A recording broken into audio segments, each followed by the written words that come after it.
glad you are in the space. Had a few technical challenges. I think we've gotten resolved so that you can see yourself and have your cameras on. And my ask is that, as much as possible for the Executive Steering Committee members, that you keep your cameras on.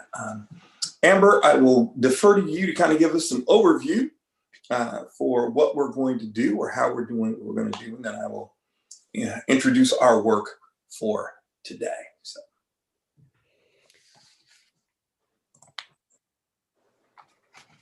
Thank you, everyone. Just a reminder, for those of you who are having technical difficulties with your video, please note Corinne's number in the bottom right in yellow. Please text her and we can promote your role so that you can show your video. This is a friendly reminder that this meeting is being recorded and live streamed, and it will be posted to the website. And as Dr. Holt said, we want to make sure that y'all can see each other. And for those that are doing technical support like myself, I will be shutting down my video so you all can focus on the important part, which is yourselves. Just really quickly, my role here is to help make the Zoom experience easy and seamless. So as you know, in the lower left-hand side of your screen, there is a little an unmute button, as well as a little button to start your video. And there's a participants link right here, and that enables you to see both the participants as well as the attendees. And you'll click each one of these to unmute and shut down your video. And of course, if you're experiencing technical difficulties with your streaming, obviously shut down your video, but we want to see your beautiful faces. And there will be an opportunity for public comments here shortly. If you have a more detailed written public comment, please email it to info@i5rosequarter.org and include in the subject line ESC public comments. There is also an opportunity for you to leave a voicemail, and the phone number is here. Again, if you have technical difficulties, please text Corinne at 504-905-2892. And with that, I'll turn it over to you, Dr. Holt. Thank you very much. Appreciate it. And so, as Amber just identified, we're asking for those who are engaged today and have speaking roles, keep your videos on as much as you can. If you do not have any particular assignment, you can go ahead and turn your video off. That'll be great. Thank you very much. Welcome into the space today. I want to go over real quickly just to remind us of our principles of agreement of how we do what we do when we come together. There are some principles by which we operate.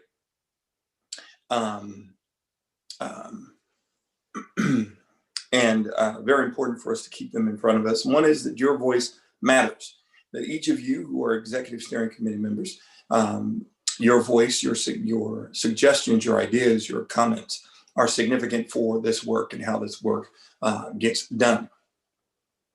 And then also that because your voice matters, we ask you to listen and lean in with the intention of gaining understanding. Because your voice matters, that means that all voices matter. And because all the voices matter, we want to hear from them and create space.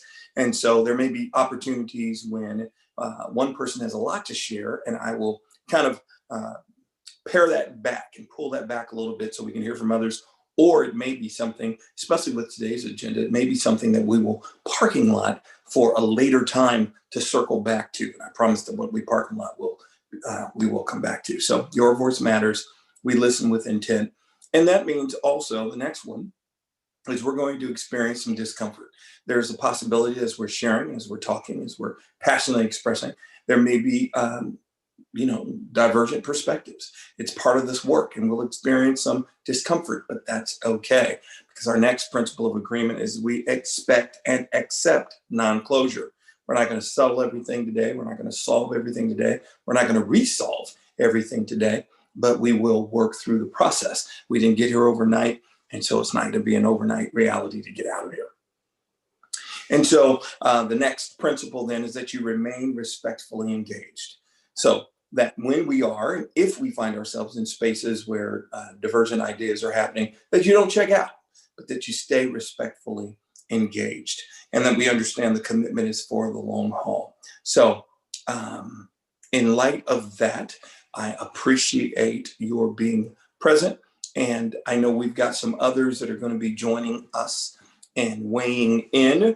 And I trust that we will have all parties who are necessary for any determinations or decisions as we get forward. I realize we still have a few people to join.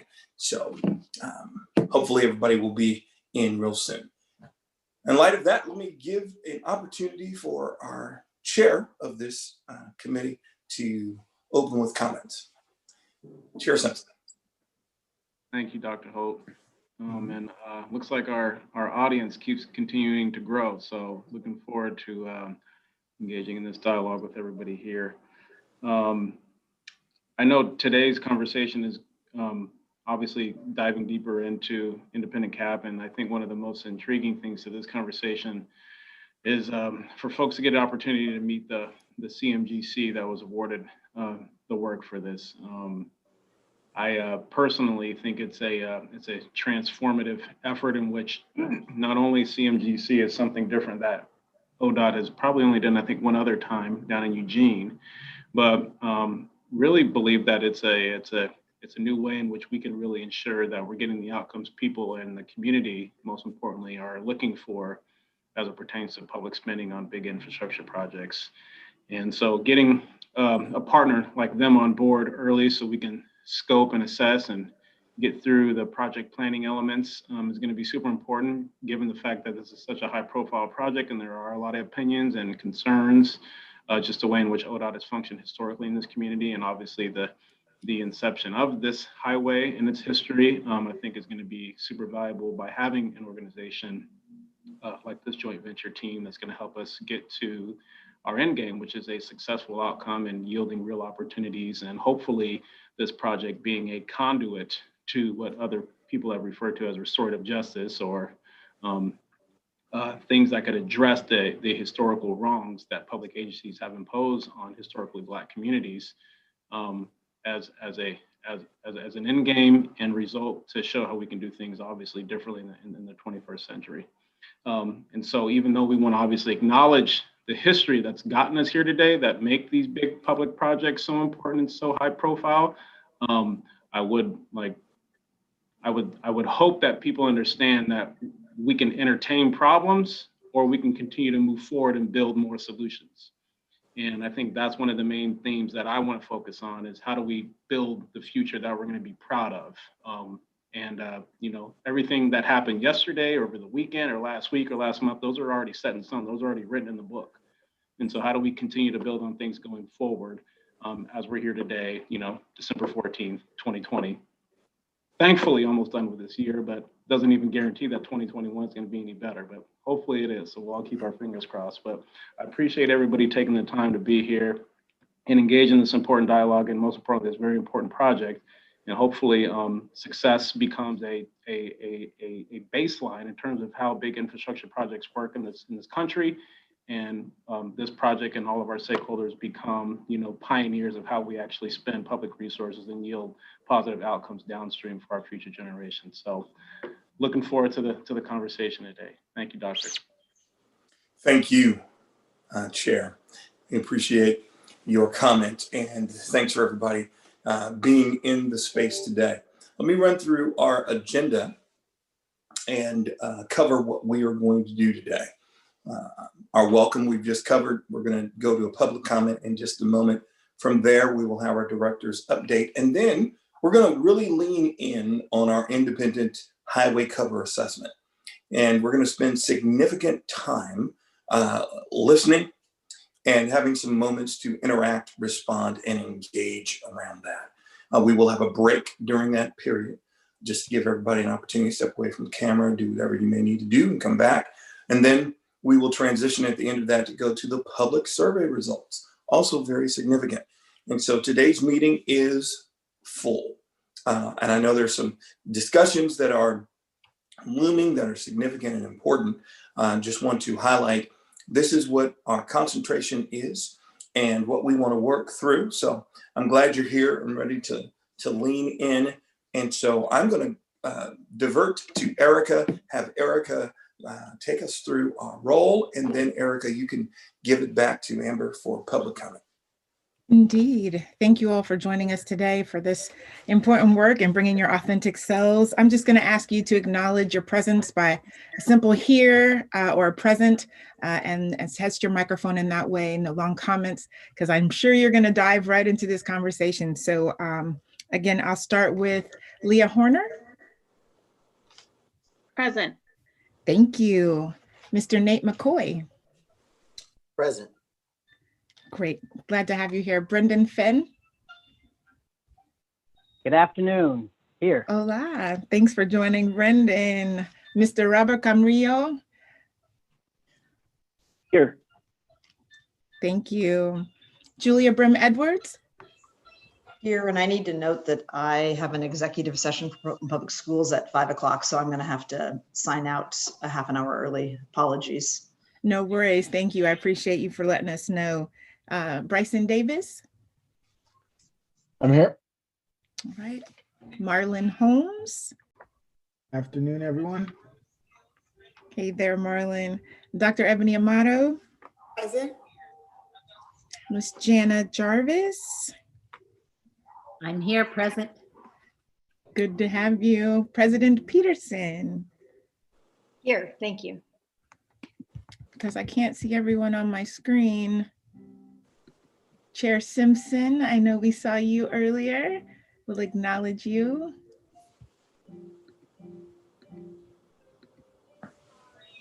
I'm in class today. Present, perfect. I believe that's all of us. And Steve, I believe you're representing Doug Kelsey today? Yes, I'm here. Thank you. Yes, thank you for joining us. All right, Miss Amber, I'll have us move right into public comment. Great. Just to remind folks, if you would like to make public comment at this time, please raise your hand. Don't forget to focus your comments on the topics for today. The number that you will call for a live chat is 971-247-1195. You have 1 minute to speak. At the 10-second remaining, we'll let you know you have 10 more seconds. Call the number. There is a webinar ID number, which is 859-0222-9234.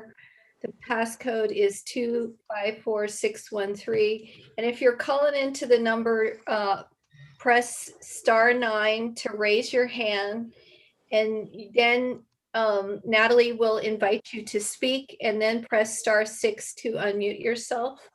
At this time, Natalie, are there any public comments? Yes, thanks, Amber. I'm going to go ahead and I do see a few public comments. I'm going to go ahead and share my screen. I have a timer, which I'll use as a visual cue to keep track. We are limiting public comments to 1 minute today. And I'm going to go ahead and keep my eye out for any public comments. And I just had my screen move, so just one moment. I'm trying to find my window that shows where my participants are. Okay, So we got that. I see Joseph Courtwright would like to make a comment. So Joseph, I'm going to ask you to unmute, and I will start the timer once you're ready to make your comment.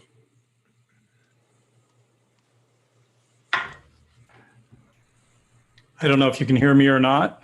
Yes. Yes. Just a second, sorry. It's okay. Is it possible to do screen sharing? No, we have not enabled screen sharing for public participants in this meeting.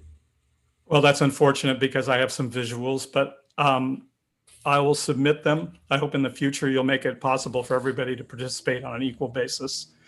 So I'm Joe Courtwright. I'm an economist in Portland. I'm with the No More Freeway Expansions Coalition. I want to speak to the issue of the highway covers you're looking at today and the right-of-way for the project. ODOT is proposing a 126-foot wide right-of-way through the Rose Quarter. The current right-of-way is 82 feet.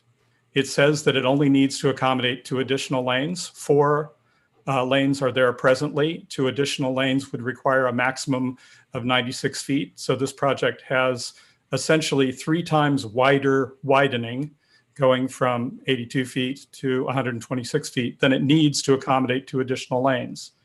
That means several things. First of all, there's plenty of room there for an 8-lane freeway, and ODOT hasn't analyzed the traffic effects of an 8-lane freeway. And that wider right-of-way, that 126-foot right-of-way, is more disruptive. It will intrude more on Tubman. It will create more effects, and it will increase air pollution. In addition, it will increase the cost of buildable covers. If you keep a narrow right-of-way, you don't need to have nearly an expensive cost for the covers. So ODOT is building a facility that is much, much wider than is needed for what they say. Thank you, Joseph. Appreciate your public comment.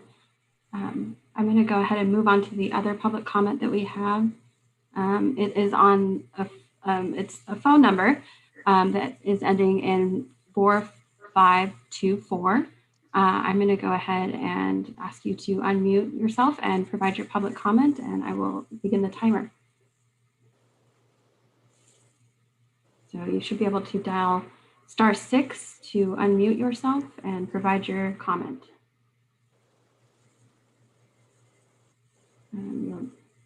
Okay. And that person lowered their hand. Not seeing any hands raised again. So if you'd like to try again, dial *9 to raise your hand, or if you no longer have a comment, then we can give another moment for any other public comments. And if there are no more, Dr. Holt, we could continue to the next agenda item. Thank you very much. We appreciate it. And if there are comments and or thoughts, you can always submit them via email. They are read and then addressed appropriately. So thank you very much. We're going to move now to our director's update. Thank you, Dr. Holt, and thank you, Executive Steering Committee. It's nice to see you this afternoon. I have just 3 quick updates for you, so we can go to the next slide. First and foremost is introducing you to our CMGC team, Hamilton-Sunt Joint Venture.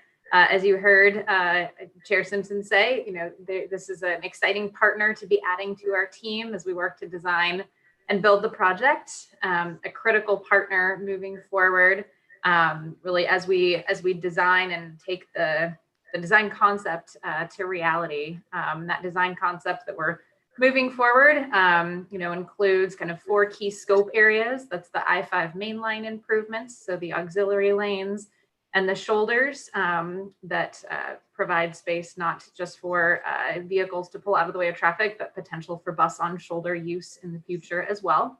It does include the highway covers, so envisioned as rebuilding the structures of Broadway, Weidler, Williams, and Vancouver as highway structures in the center of the Broadway-Weidler interchange. Includes a number of local street improvements that are within the Broadway-Weidler interchange and immediately adjacent, as well as a new connection across I-5 with the Clackamas Bicycle and Pedestrian Bridge. So again, we're very excited to have Hamilton Sun Joint Venture here to move those project elements forward, working with the community as we develop the project's design. I also want to highlight that this team is really going to be critical to unlocking our project's economic opportunities, specifically through contracts with the disadvantaged business enterprises, helping to build business capacity, as well as jobs for minority workers. It's this team that's going to help us move from what we've been talking about into action and help achieve those desired outcomes that this team and the executive steering committee has adopted and the values. And so we're here to support this team, get them onboarded and move forward in the work. And so without further ado, I want to introduce the Hamilton Sun Joint Venture project manager, as well as the Hamilton Sun Joint Venture executive board that includes Hamilton and Sunt, as well as Raymore Construction, as they're working in collaboration with our local community. So with that, Matt, I will turn it over to you as the Hamilton Sun Joint Venture project manager. Thanks, Megan. Good afternoon. Matt O'Connell. I'm the project manager for the Hamilton Sun Raymore team, and we're really excited to be here involved in this project and meeting you folks this evening. So we look forward to a long and prosperous project here. So our executives are here, and I'll let Scott run with the introduction on those on our leadership team. Thanks, Matt. We are really pleased to be involved and finally get up and running on this project. I'm Scott Williams. I'm chair of Hamilton Construction. We're based out of the Eugene area. As Orlando mentioned, the last CMGC job, the only one done by the state of Oregon, we performed about 9 years ago. We started on that one, so it's been a while. We're excited to be involved in this project. And along with myself today, we have Jeff Williamson, who's the transportation president of the transportation division of Sunt, and Jeff Moreland, president of Raymore. This team was put together because of the expertise. Hamilton knows the local market. Sunt really understands large transportation projects, the CMGC process. And then Jeff and Raymore live in the Albina area, understand the needs, and we thought this team made this team a very strong team that can understand and help build this project for ODA. And with that, I turn it over to Jeff Williamson, if you got any comments. I don't. We're excited to be here, Scott. I think you said everything well there. I'm the president of the transportation group for Sunt. We put this team together over 2 years ago, and like Scott said, we're really excited about the job and excited to get going and be a great member of the team. So we look forward to it. Is Jeff Moreland on?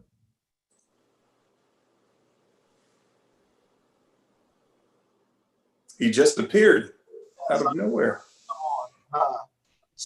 Thanks, Jeff and Scott, both, and Matt. For a lot of you know me. If you've been around the community for a long period of time, you guys know who I am. For 35 years, I have served the Northeast Portland community in many, many capacities. And I couldn't be more excited to be part of this historic project. I'm excited about the Sun and Hamilton team, and you guys need to understand that I sit on the executive committee and I have a strong voice that represents the true community of Northeast Portland, Albina. And to give you how committed the JV has been, we've been talking for 2 years, and as soon as they inked their JV deal, Jeff Williamson got on a plane and flew up here, and we all met. And they assured me that all throughout this process that they were going to value the community and they weren't going to come in with arrogant stance of people out from the outside trying to tell this community what this community needs. And I can't stress that enough, why that's so important, that people from the community are making the decisions for what goes on in the community. And again, for those of you who don't know me, I was a youth pastor at Mount Sinai Baptist Church for years. I coached in Cisco and Urban Sports, Portland Legends. My company, Raymore, has been around for 20 years. 70% of all management staff are people of color. We consistently achieve 80% DBE participation on all projects where we're the general contractor, which is unprecedented anywhere in the United States. We have introduced the construction industry to countless people of color. We have been strong catalysts in helping them not only just get into the trades as apprentices, but to assist them in becoming journey people. We have helped many people of color move into four-person positions, superintendents, and many mid-level and even upper-level management positions. We have aided several former Raymore employees in starting their own contracting business. So we have done this and provided these opportunities. So the very thing that you want to see happen on this project, Raymore has done consistently for the last 20 years. So we're excited to take on a project like this at a much broader scale to bring that efforts to the table. And we're just so excited and just thank you so much for having us. Thank you. Thank you. We're glad to meet you. Any other updates, Megan? I have one more quick update. So the slide deck comes back up related to the HAB, the Historic Albina Advisory Board. We're, as I mentioned at our last meeting, we're in the process of standing up the membership roster for the Historic Albina Advisory Board, and it's proceeding well. And I want to thank, specifically Metro staff for participating in the application review process and helping us define the selection criteria. So just as an update, we expect to have the roster of the 13 individuals ready to announce within the week. And so the executive steering committee will be notified, and we'll be sure to post this information to the project website as well. We're just really looking forward to the participation of the Historic Albina Advisory Board members in this process. We sure have a lot of work to do, a lot of important work ahead of us. And the voice of this committee is going to be critical in guiding us in how we move forward. And with that, I also want to specifically thank Dr. Holt and Erica and our other strategic advisors on the project team for the help in making the connections with the relationships to build out the Historic Albina Advisory Board that's going to be working with us on this important project. So thank you to each of you. So with that closes my project related update. I will do one reminder about the annual trainings. I know you've received a number of emails and heard this from me last time, but just a reminder, the last group session for the required trainings on the information security, as well as professional workplace and sexual harassment trainings are, there's a group session tomorrow afternoon, and for those that aren't able to attend that or have not yet finished it or attended the prior group sessions, our team is available for any technical assistance that you need. We'll help you get those online trainings completed by the end of the year. So with that, Dr. Holt, back to you. Thank you very much, Megan. Appreciate it. And exciting news as we are moving forward. Yes. Can I ask a question about the project? Can I ask Megan a question? Sure. Megan, I'm curious, in the update, there wasn't any mention about Harriet Tubman Middle School, and I'm wondering how within the project, the project is going to sort of address the issue that are raised by the projects, just the existence of the project. Yep. So thanks for asking that, Julia. We are actually coordinating with Portland Public Schools technical staff. So our technical teams are meeting to onboard the new Portland Public Schools staff, just in updating where we are with design. Staff is actually even reviewing the 20% design plan set that we have now. Also participating collaboratively in developing the performance metrics. I know specifically that was your comment at a prior executive steering committee meeting. So how are we measuring, the outcomes that we have defined around improved public health and climate action?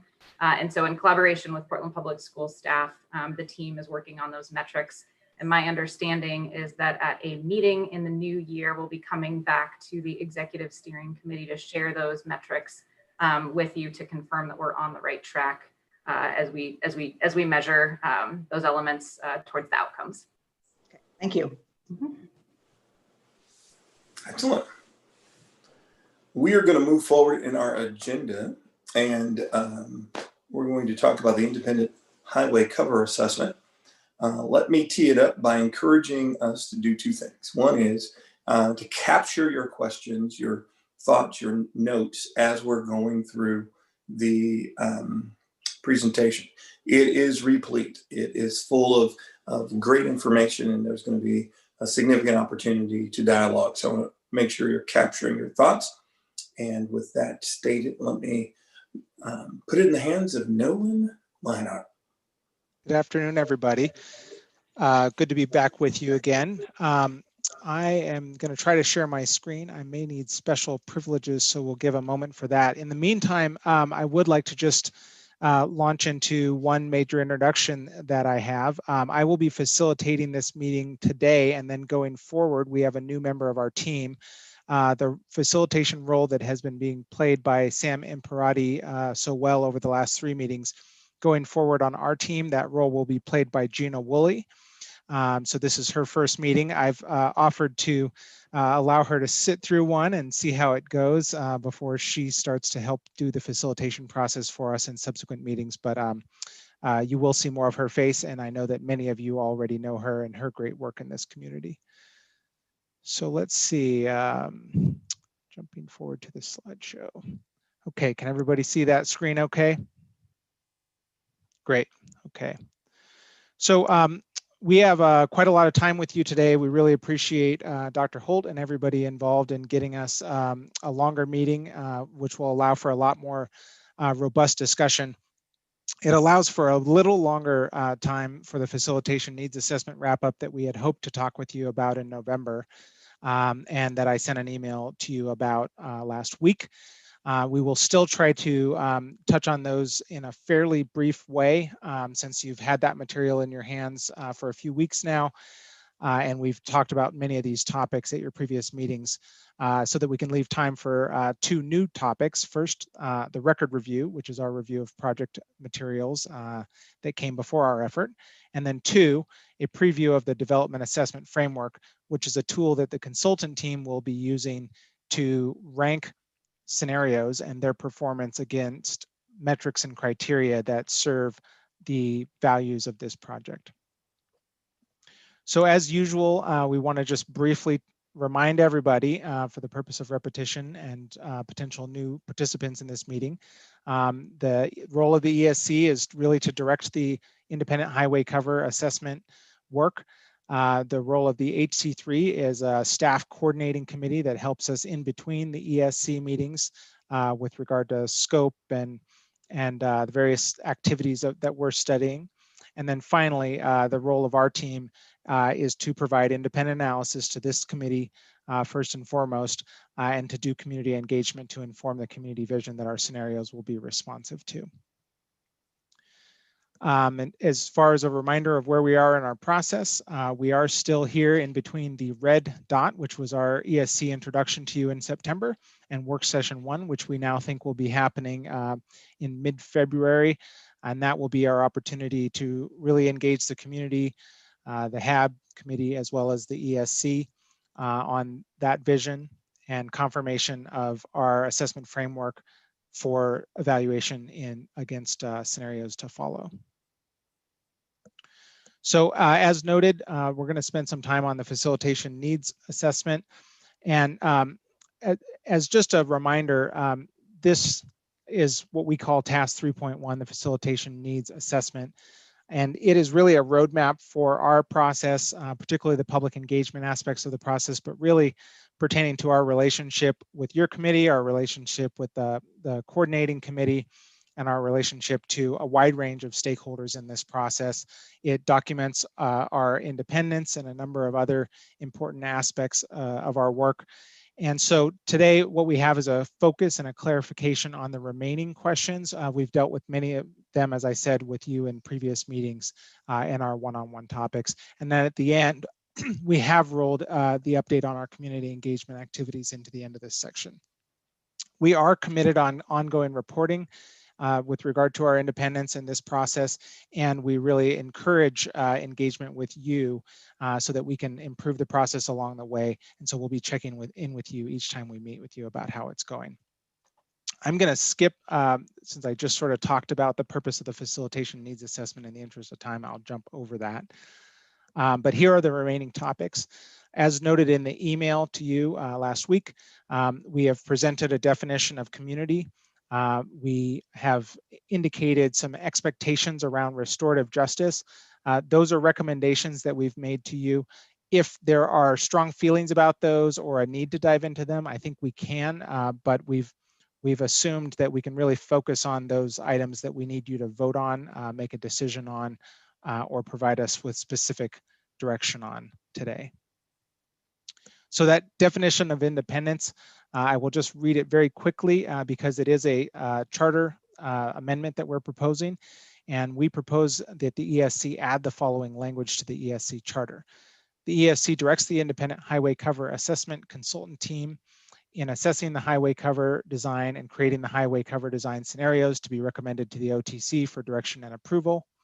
The term independent means that the ICA team is not controlled by ODOT and is guided by the ESC. The ICA team is objective and impartial. It advocates for a transparent, inclusive process, but it does not advocate for any stakeholder, their interests, or for a particular outcome. Being objective means the ICA team calls balls and strikes as it sees them. And again, we've been advised that we should have discussion at the end of this facilitation needs assessment. So we can jump back to these slides if there's a desire to clarify anything that I've just said. The second charter amendment that we're recommending is regarding the role of the what we call the HC3, which is the Highway Covers Coordinating Committee. And the language that we propose adding is the Highway Cover Coordinating Committee will serve as a staff working group to support the ICA team's independent development and refinement of the 3 development scenarios. It will review and provide input on the deliverables to be considered for the ESC for its recommendation to the OTC. The HC3 will provide a forum for discussion of the ICA work, progress, schedule, change management, and other relevant topics.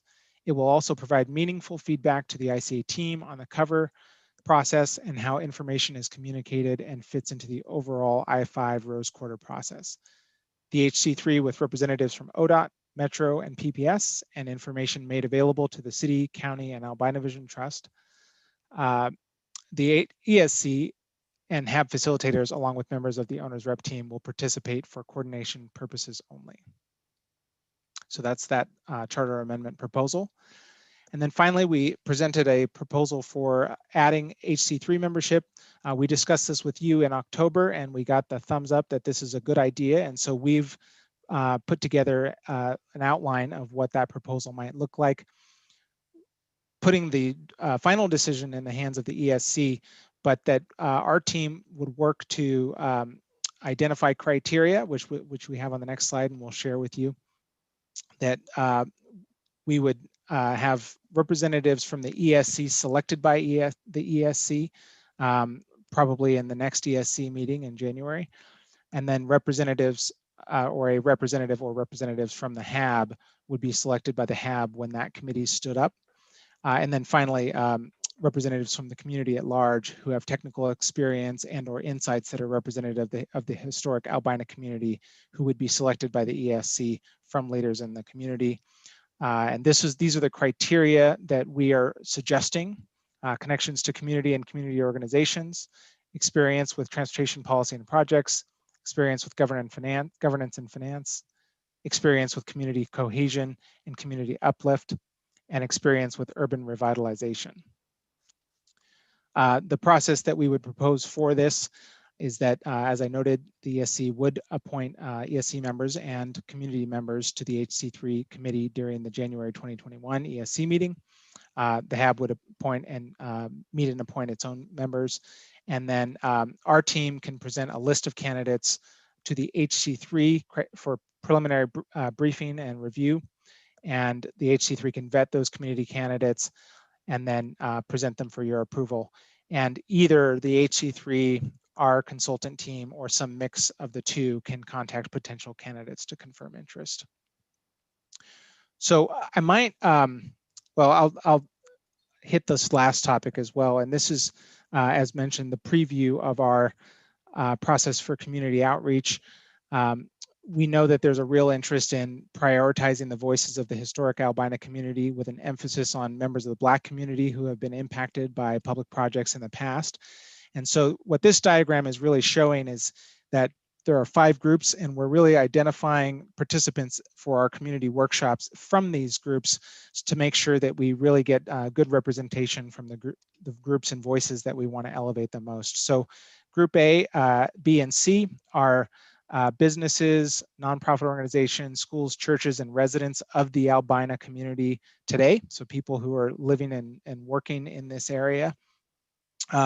Group D is members of the historic Albina community with an emphasis on the Black community and its members and organizations, including businesses, community organizations, and the like. And we've been really careful to not indicate that Group D is geographically constrained. We know that there has been a lot of displacement and migration throughout the region. And so we want to make clear that that community may not be easily defined by geographic boundaries at this time. And then finally, Group E is members of the general public. So I know that was a lot of content. Much of it has been previewed with you, but wanted to verbally review it for those of you who haven't seen it in a while or who haven't had a chance to take a look at it. We have some time for discussion, and I'm going to ask Dr. Holt to facilitate the discussion, particularly around the 2 charter amendments. Perfect, thank you. Let's go back, if you don't mind. Let's go back to the very first one. And ESC members, questions, comments around facilitation needs assessment. First recommendation for the charter. Any ESC members?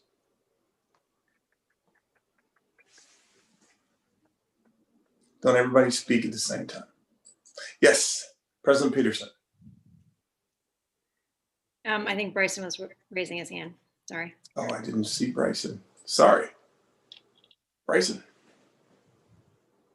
Yeah, sorry about that. It took me a second because I've got things going on 2 screens. I forgot where the raise hand button was. As many of the members on the group probably saw in my email over the weekend, and thinking about kind of how the content of that fit with what's been presented here. I'm thinking that I like this step that's going on here with defining independent, but I think it might be a good idea to add a couple more things to that independent definition. The first being that the ICA team only interacts with ODOT through their participation on the HC3 and the very clear public channels, so that the ESC is aware of all the different interactions and won't be surprised by the result of some interaction that happened off screen. Not saying that ODOT or the ICA team is planning on doing that, but having it formalized, I think, will be able to, us as a group, will be able to give people more of a peace of mind with it formalized. The second piece is making it clear that the ICA team will bring any substantive changes to the scope of work, and any substantive changes to draft deliverables to the executive steering committee before they're implemented, and so that we can review and approve. I think that's it for my thoughts as to this particular piece. I think I've got a couple more things to add relative to the next piece. Okay. Any other comments, thoughts about Bryson's idea? Executive Steering Committee.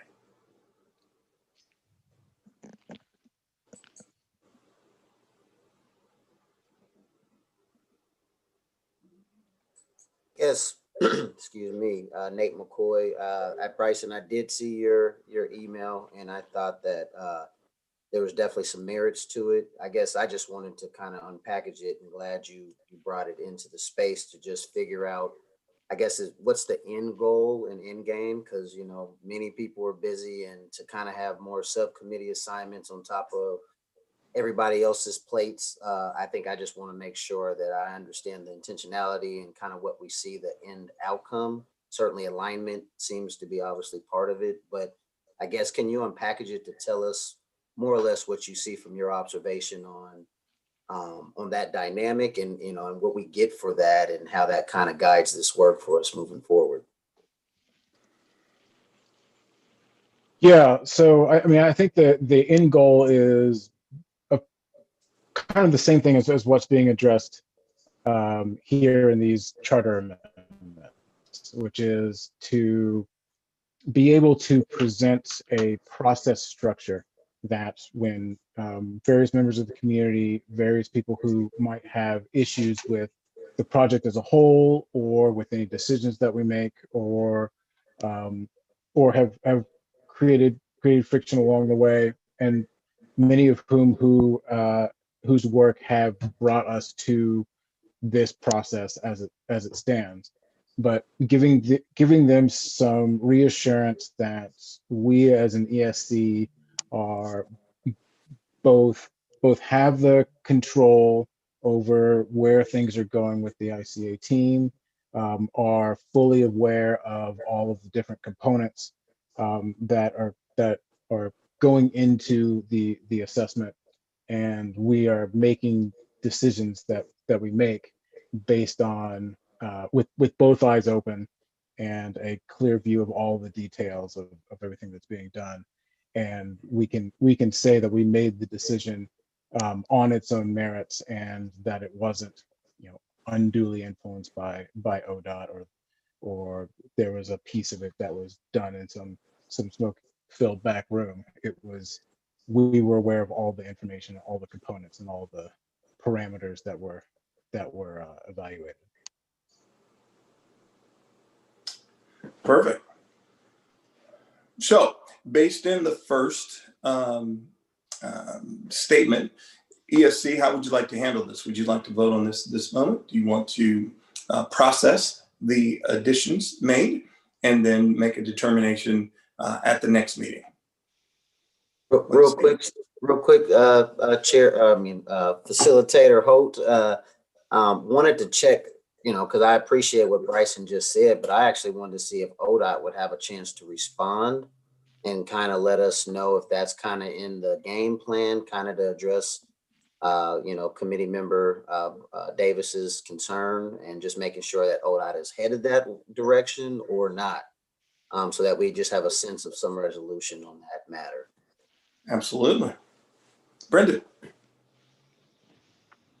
Yeah, thank you. No, I appreciate it. Bryson, my apologies. I haven't opened up the attachment yet. I did get to read the narrative, so I think obviously the intentions are much appreciated. In my mind, this is the smoke-filled back room. We're making the decisions together in the light of day with everybody else. That's why this whole thing was established by the Transportation Commission. So, you know, I think there's a intentionality around that, and I appreciate your attention to the details, because we gotta make sure we get it right. That said, I haven't been able to take a look at the I think it was a resolution, but I haven't been able to digest it yet. Been in a bit back-to-back Zooms, like I'm sure many people have been. So I think I'd just ask for a little bit of time to be able to review that, and I don't know. I'd also like to defer and see if the chair had any comments too. But the intentions are exactly what we're looking for as an agency as we do business differently. Again, this is where these decisions are made, and this is why we're being so intentional about the language and what Nolan and his team put forward. In conjunction with our partners who have been at the table, Metro, Portland Public Schools, who have been helping us craft this language. Excellent. Thank you very much. President Peterson, I see your hand up. Chair Simpson, did you want to respond, or did you want to go to President Peterson. And let me just put in the air that we identified about 10 minutes to go through this, and it may be a more robust discussion, which then we would parking lot to come back and let it be its own focused time on the agenda so that it isn't rushed. So just so you know, it won't be lost. I think that was going President to be, Peters. I was going to, I'm sorry. No, I'll defer to Madam President for now, and then. Right, Chair Simpson. No, I thought. I was two things. One, I did go through the entire proposals of that Bryson put on the table for the resolution, and I think I would like to come back to the full concept along with what was proposed here for a vote at the end, as you had suggested, Dr. Holt. But I really appreciate it because I think the need for the independence is both real and perceived, right? And we need to make sure that we're being as transparent as possible that it is independent. Thank you very much. Chair Simpson. I think that obviously has merit to it, given the history with everything here. But I definitely think having a separate item that we can focus on in a concise manner and really like deliberate on in a public setting, right? Because I don't know how many people on the ESC, and maybe it's worth having all the ESC members maybe provide some insight to this, because I would hate to just say, yeah, okay, great. And then everyone's like, wait, what? Like, how did we just move into a whole nother step like that? So I definitely think there probably should be some attention placed on it just to ensure that there's clarity. And if there are folks that have concerns, that they can be addressed on a particular agenda item so we can allocate adequate time and resources, given the fact that this is a packed meeting today in 2.5 hours, which is a lot of time. We could probably be talking about this for a pretty long time. But I mean, I'm gonna defer to the rest of the ESC to make that decision. I appreciate that. And I'm going to take a little liberty here as the facilitator and step into my role in regard to making sure we stay on topic and stay on time, not to circumvent. I think that this is exactly what's been indicated, the kind of thing that's going to need to be leaned into, and specifically an agenda item by itself to think through, process, to weigh in advance so that people can come in prepared to make these determinations so that we're not trying to make them on the fly. So with the two hands raised, I'm not ignoring you. I'm going to ask you to make your comments, make them briefly, and then we will move forward and we will parking lot and come back to this information. But we're not going to try to make determinations today. So the first hand was Bryson, and then after that is President Peterson. Yeah, I think I was just going to add, given that we've got two separate proposals that are pretty similar, we might want to integrate them a little bit into one, and having one chunk proposal in one set of text that we can look at and approve, I think would be helpful. So getting that done in the interim between meetings, I think would be helpful to make sure that we all know exactly what we're voting on and exactly what it says. Perfect. President Peters. Well, I don't want to rush a decision.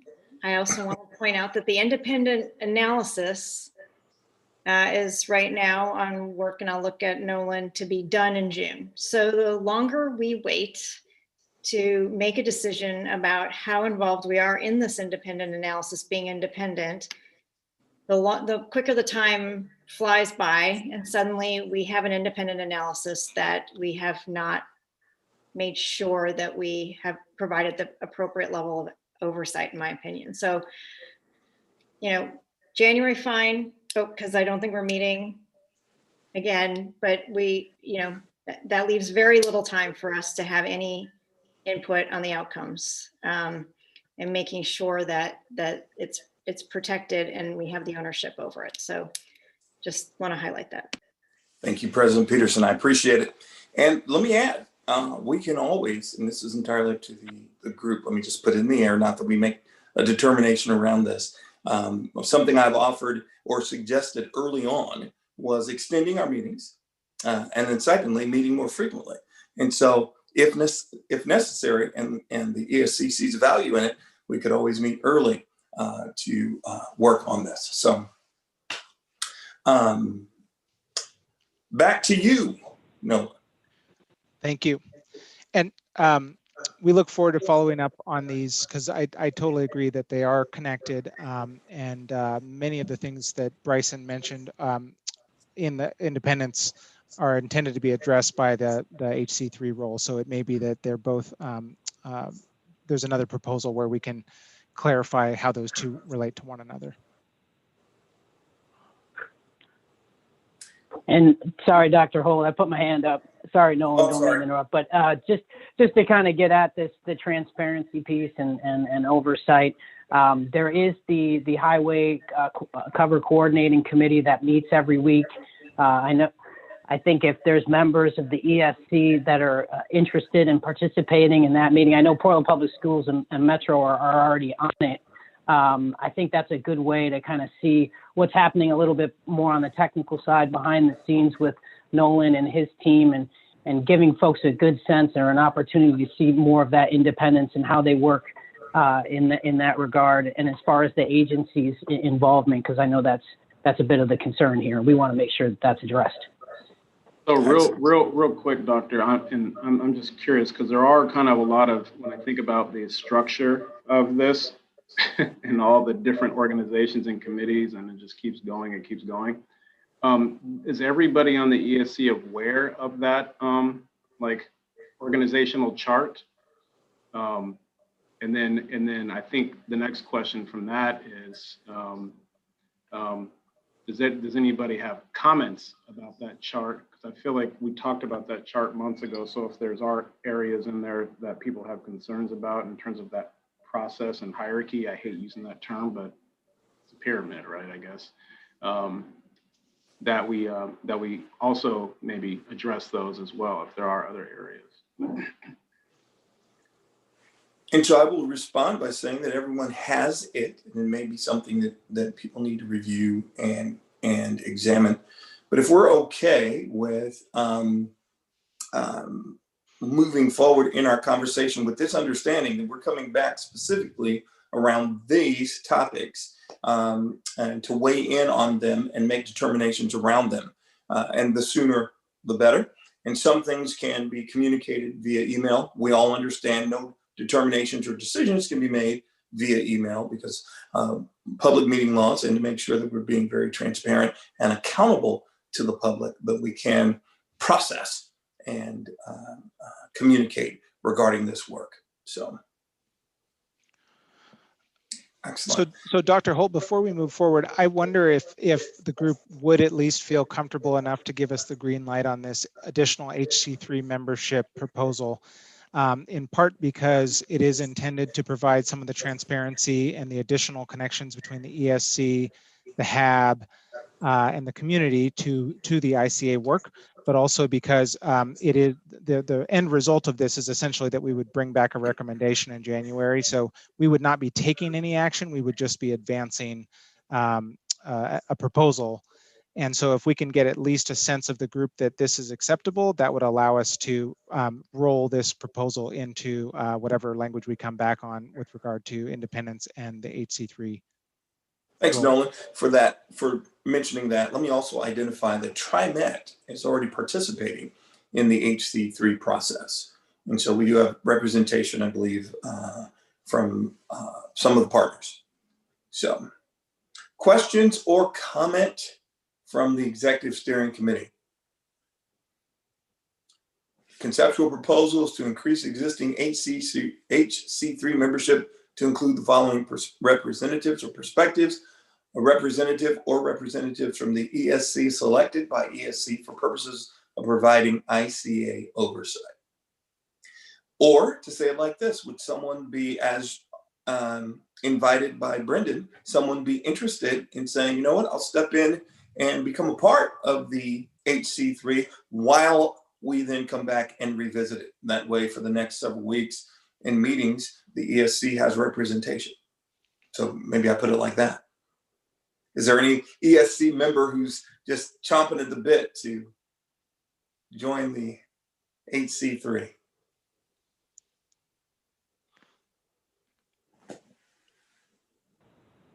And it can't be me. It cannot be you, no.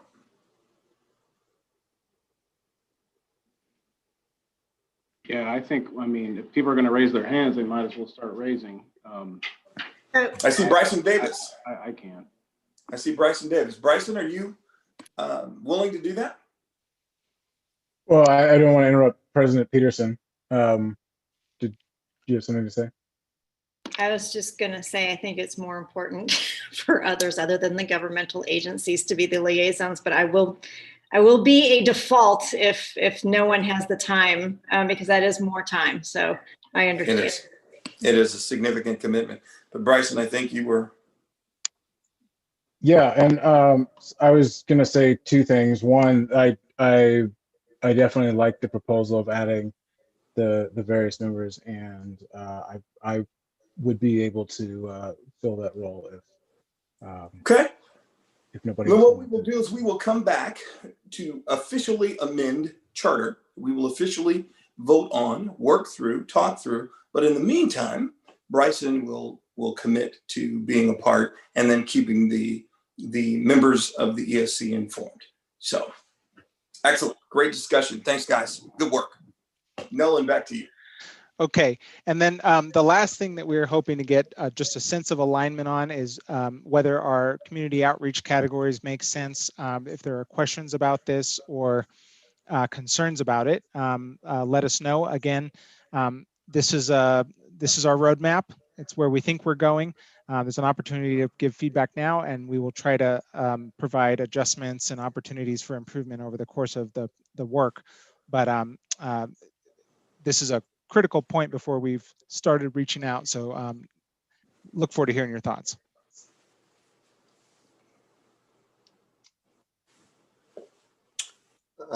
Steve, I don't know if this is probably the right place for me to make some comments related to community engagement or not, but I kind of look to our facilitator, Hope, to let me know if I can kind of air my comments around community engagement. I'll give you a couple minutes, sir. All right, I won't be long, but I am glad that Nolan is bringing up this in particular, because this is obviously critical to the conversation. But one blind spot that I think we've had for a long time, and I'm gonna hopefully get Julia's attention here, but I am concerned and continue to be concerned that we have bubbled up many conversations around how PPS's Tubman Middle School plays in this project or does not. And we've had multiple kids come and kind of, say their fair share of, air admissions and what have you. So I guess I'm putting a challenge out to not only PPS, but just to understand kind of collectively what community engagement looks like, Julia, in the eyes of PPS and maybe getting this school relocated. And I think it was one of your other commissioners, Scott Bailey, I think it was in the past, who was very critical about, somebody, stepping up to buy Tubman and maybe get the kids relocated. And we keep hearing a kind of undertone, if you will, of just knowing that that's not being bubbled up. So I'm more asking a question of PPS, and is there a community engagement start and stop date or things that are happening that we're not aware of, so that we can actually track that? Because I think most of this group agrees that if we can figure out a new place or a new location for the Tubman students, that would be a win. And certainly being able to still build this mega project. So just wondering if, Julia, if that's one thing you could maybe consistently bring to this group so that we're at least aware if there is any conversations. We know you passed a great school bond, so there will be new improved high schools, but just wondering if there's anything that you could unpackage that we could support or at least have a discussion in this framework on. Thanks for the question. I think we would be delighted to participate with the larger group around community engagement. since this is a project that, I mean, since the very beginning, when this project was conceived by the legislature, PPS wasn't engaged, and we've been asking for engagement for over a year. And there's been various conversations about whether it's best to have the conversation in the full group, or should there be a subset discussion, and then bring that to the larger group, because we're, I'd say we're, one property that would be impacted, but, potentially a huge impact. So we're open to what that might look like, I know lots of students, staff members, certainly the board is very interested in how this project potentially is going to impact the school, and wanting to problem solve. Early on, ODOT said that they didn't have the capacity to actually address some of the issues that we had raised. But certainly we look at, Brendan's portfolio is potentially a place where some other solutions besides just ODOT's bringing, some potential solutions to the table. But it probably should start sooner rather than later, before the project gets too far down the road.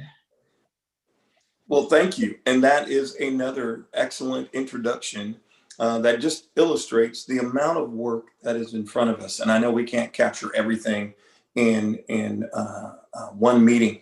And so if we can parking lot that also, and make sure that we come back to it so that it isn't just left in the air. And I guarantee you, when we introduce that, we are going to circle back around. Looks like we've got some key elements to dig into. So we will come back. And thank you, Nate, for raising it. Thank you, Julie, for responding to it. I'm going to ask us to not weigh in on it. I want to make sure we give the amount of time to keep working through our process and project. So Nolan, what do you have anything outstanding that you need before you continue? I think between the things that we've parked and the questions I've asked and have been answered, unless there's more feedback on this graphic about community outreach categories, I think we've heard what we need, but not everyone's spoken, and I see Bryson has his hand up. Yeah, I just had a quick question to make sure I understand your categories correctly. You said that Group D, the idea of Group D was to reach out to the people who maybe have been displaced and who aren't in the neighborhood itself anymore, but who are still. It includes those people, but it also would include people who are still working, living, going to church, going to school in the neighborhood. But it's highlighted both in color and size to note that we want to potentially even, bias the process in terms of the number of participants and voices to make sure that those voices have had an opportunity to be heard and considered. And then kind of my second question is you've got them listed A, B, C, D, E. My assumption was that this wasn't necessarily an order of priority. It was just a categorization. Is that correct? Correct. Yeah.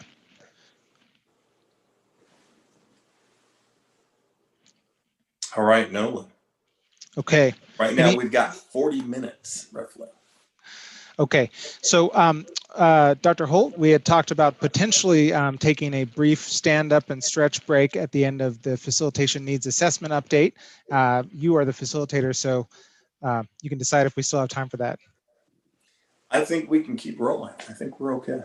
Okay, so I'm going to be very brief in my introduction of this process. It is our opportunity to make sure that our consultant team members have fully studied the work that's been done, and we want to acknowledge that there has been a lot of work done over a decade on this project by the public agency partners and their community stakeholders.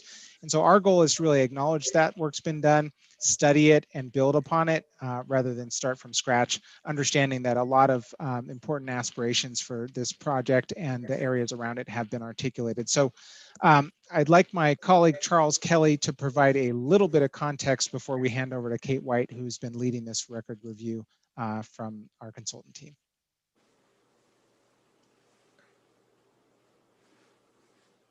Thank you, Nolan. My name is Charles Kelly, and I'm ICA project director, and I've been keeping track of the deliberations on the HC3 and some of the important things that have arisen as we have been working on a record review. And I'd like to give you just a quick summary to help inform your lens as you look at projects at the record review. Number one is that cost was an important aspect of the record review in the discussion as it related to whether or not the highway covers were included in the cost to complete project, and they were. The cost of the covers is included in the current project budget. Number two, there are sideboards or parameters on ICA's work that have been discussed between Metro and ODOT about, and that sideboard is that our team is mainly focused on primarily focused on the highway covers, and that all the circulation and surface streets and development on top and on the surface in the neighborhood is the domain of our scenario building and our assessment.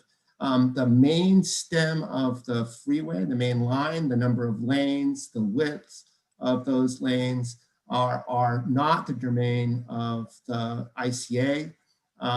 It is with that understanding that you and we are all in moving forward in that way. And then the next one is that there's been a lot of discussion about the EA and its role in the record assessment, or the record review, excuse me.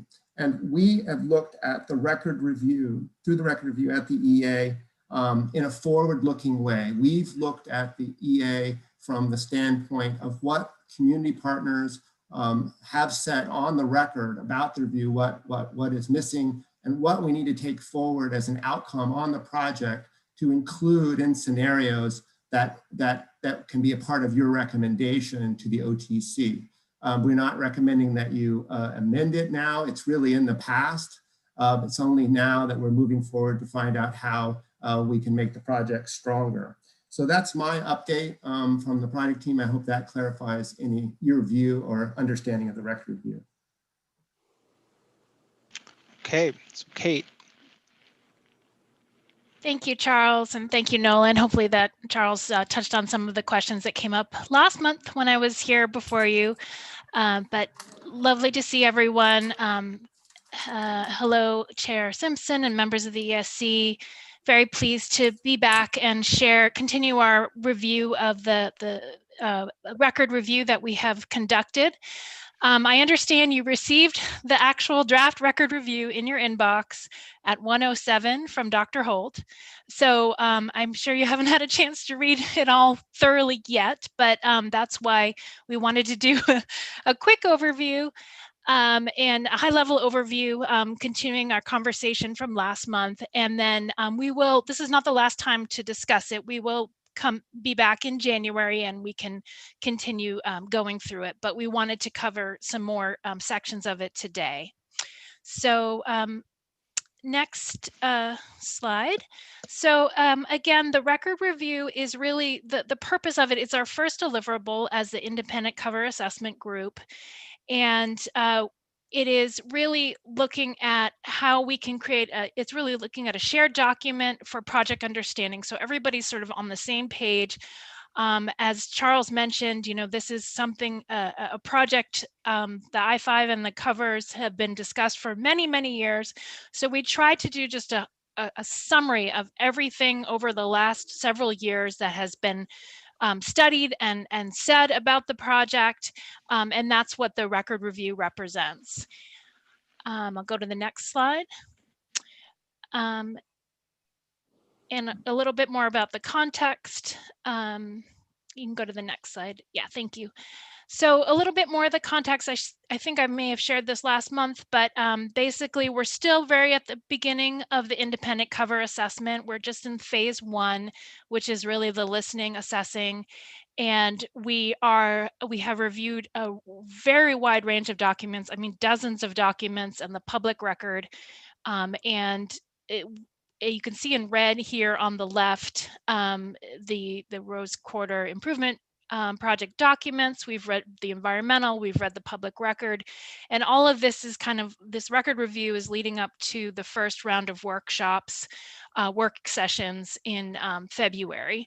And you can see in the bottom right of this image what we're thinking for the work sessions, and you heard a little bit about from Nolan about who we're going to be reaching out to in these work sessions, but we'll be meeting with you again, of course, February, April, June, and in between the ESC, as well as the HAB, and then a broad range of community groups and organizations. And all of this is leading up into June, our final report, our final assessment for you, so you can make your recommendations to the OTC at their July meeting for what you would most recommend for the covers. So what was our method for the record review? Outlined in red here, you can see that we have your values and outcomes are top of mind: restorative justice, community input, transparent decision-making. We had a lot of discussion on that already today. Mobility focus, climate action, improve public health. Those are your values and outcomes that you gave us that are really our guideposts for our record review and our work. And we had 4 different lenses that I'll quickly review again. And then we had a whole round of outcomes and opportunities that we started to see through the record review. All of this will lead up to a decision table that you'll be able to utilize again for your recommendations back to the OTC on the covers. Next slide. So this next slide shows the 4 lenses that we are utilizing, different expertise that the ZGF team is brought. I've been leading the technical engineering end of it, and we'll finish with that today. But you heard last month from Terry on community cohesion. You heard from HRNA, Candace and Olivia on governance and finance a little bit, and we'll have an opportunity to talk more about both of those lenses in January. Today, you're going to hear about urban design and the technical review that we have conducted. I'll go to the next slide. And with that, I'm going to actually, for the urban design review, which CGF really led, I'm going to turn over to another Kate, Kate Brooks from ZGF.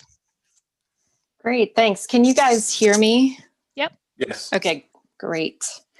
Yeah, so as Kate said, my name is also Kate. I'm Kate Brooks. I'm the project urban designer with CGF. It's great to virtually meet you all. So I'm going to just walk through a really high level review of some examples of our analyses and observations we included in our record review. Our assessment is a summary of a number of policies and plans. It's made up of several diagrams that include site analysis and plan comparisons. So I'll share a few examples of those with you. And we also diagrammed what Kate just referred to earlier as our lens. This is an urban design perspective that we applied to each document and plan, and I'll share a few examples of those as well. Next. So again, this is high level list of the documents and data we looked at. Kate mentioned there were dozens and dozens. We analyzed the historic and existing conditions. We also looked at 4 major policies and plans as listed here, which was the I-5 Broadway Wilder Facility Plan, the North-Northeast Quadrant Plan, the NEPA EA, and the Albina Vision. Next. So one of our analyses is looking at the urban form, which is the physical characteristics of a city, like streets and buildings. And we looked at how it changed from past to present day. So this is a map of the East Side in 1954. You can see on the left, the Willamette River, with the Broadway Bridge crossing. The Albina neighborhood is there in the area of rotated gridded streets next to the river. Harriet Tubman Schools to the north with a large green open space, and Union Street runs down the middle of the center of the map, which is a major north-south spine. Next. So this now shows the overlay of the future alignment of I-5, sort of shadowed over the historic urban form. The red dashed rectangle is the location of the future Broadway-Weidler interchange. Next. Now we switch to existing conditions. And as we know, the urban form has changed quite a bit, especially where the historic Albina neighborhood once was. The red lines show all the streets and connections that have been removed. The convention center and the Rose Garden have taken over the small blocks of the old neighborhoods, and likewise to the north, where Legacy Manual Hospital expanded. Next. Here's another example of a diagram comparison we did for the historic and existing conditions. These are zoning maps of the east side. The one on the left is 1954 and the right is 2020. If you focus on the yellow and purple, you can see how much this area has changed. Yellow is residential and purple is commercial. So again, the interchange is shown in that red dashed rectangle. So the area in and around the interchange in 1954 is mostly residential. With Broadway and Weidler, you can kind of see that strip there supporting a lot of commercial uses, as well as Union Ave. Today, the area around the interchange and the historic Albina community is completely commercial with some mixed use. Next. So this is an example of a plan comparison. This one looks at different development scenarios. So the existing conditions is on the top left, shown for reference. The EA on the top right shows 2 potential development sites adjacent to the covers that are shown in blue. The plan on the bottom left is from the city of Portland. This is from the Central City Urban Design Working Group. They had a charrette. This group examined several different scenarios for the cover and development options. And this one shown is the most aggressive with one large cover. The buildings in red are on the cover and the ones that are sort of a blue dashed are off the lid.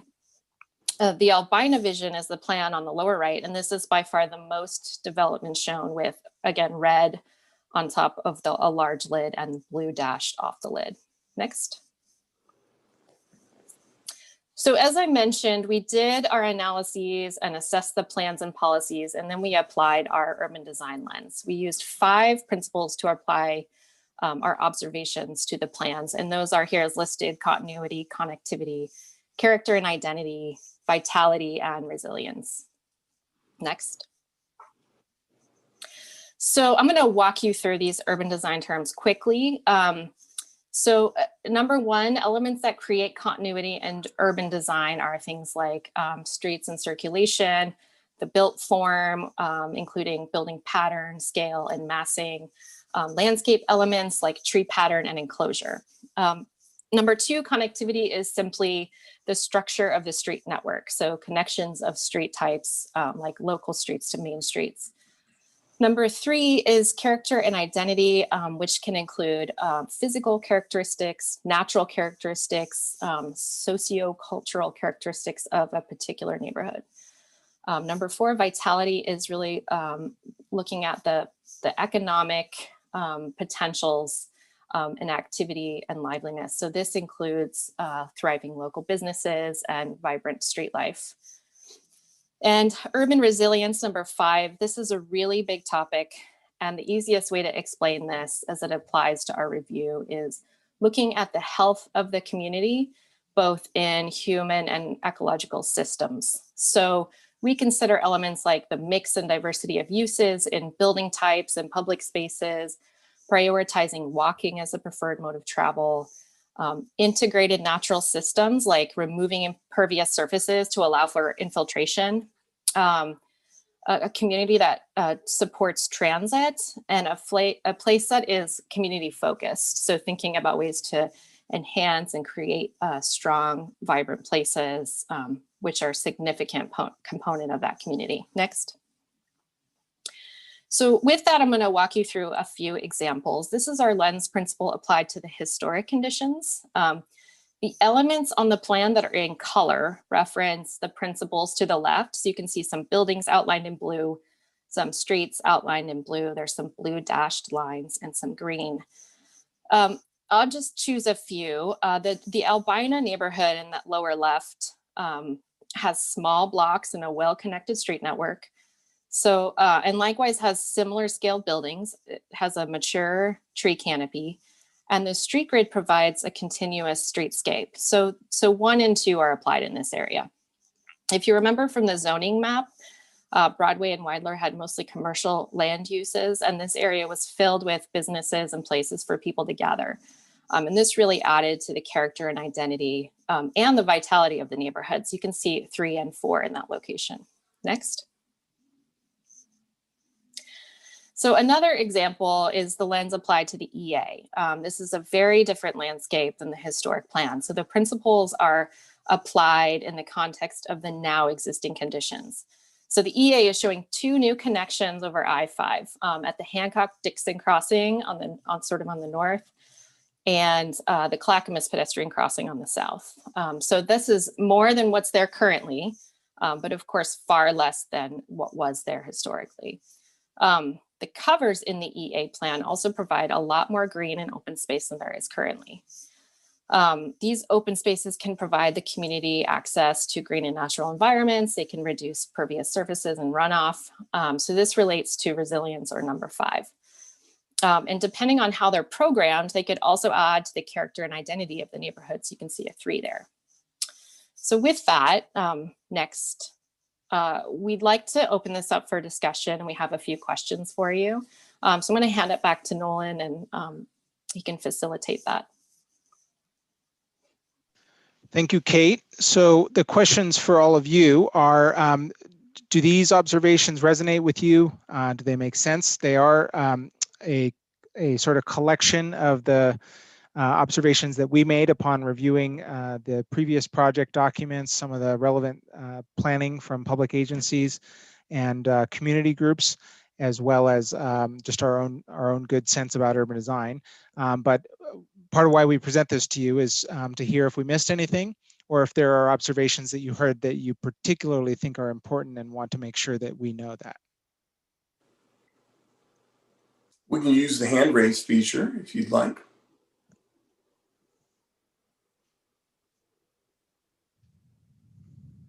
ESC members, your thoughts? President Peterson. Thanks, Kate. I think that was really a good overview. Could you go back a slide to the observations? Thank you.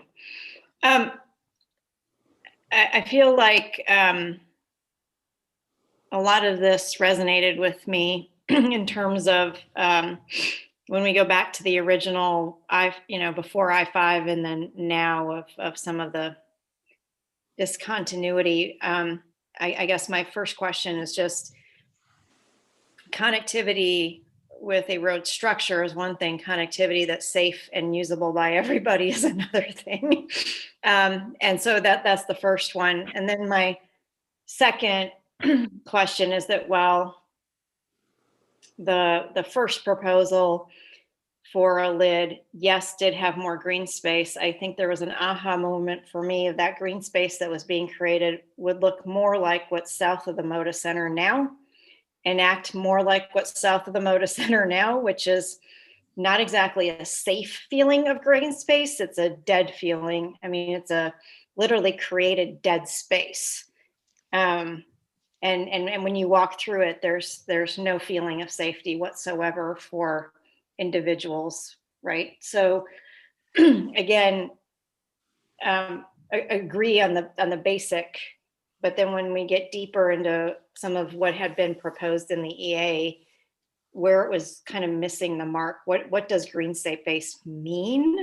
And what does it need to do to achieve the other things? And the third question I would have is that you had talked about community, and maybe it was in resilience, but community health. And I didn't see that on this as a summary slide. Thanks. Thank you. Marlon, you've got your hand up. I don't know if anyone wanted to respond to President Peterson at the time, or if we're just capturing their observations.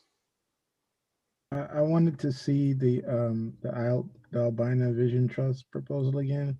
And that one kind of went by super fast, but given that their voice has been one of the loudest community activist groups about this project, I would love to see what their version, or more details of what their version looks like, because those folks are from here, they live here, they grew up here, and they'll be definitely most affected by it. So definitely want to see what their input and insight is. It's on the screen. Yeah. Yeah. Bottom right for everyone.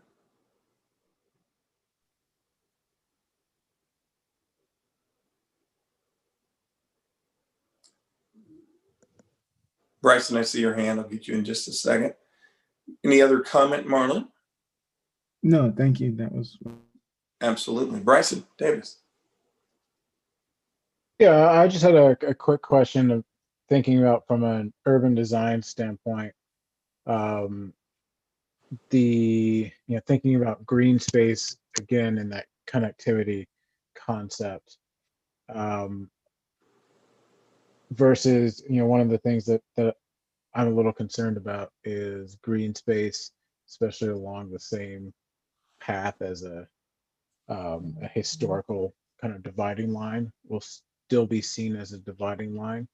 And I'm wondering if there are thoughts on how, or if there's good examples of using green space as in that connectivity role rather than that division role, and how you guys see the EA's proposal as providing that or not providing that. Nolan, back to you. Thanks, Bryson. I was going to just say, Kate, over to her. Sure. Yeah, I think you all are getting into some of the technical issues, like what can these covers actually support structurally, and so let's move into the technical side. And I think your question, Bryson, about open space and and President Peterson's question, I think those are very good questions that will call into question, as we move forward with what these covers can actually physically hold. It's an important question, because we may want to not just have kind of just open space. Kate Brooks, do you have anything to add to that? Yeah, I think we should start saying last names for the Kates. Well, I guess just to tie on to what the other Kate said, I do want to really emphasize that I know I said everything really quickly, but it really depends on how the covers are programmed. So I think that the EA shows green.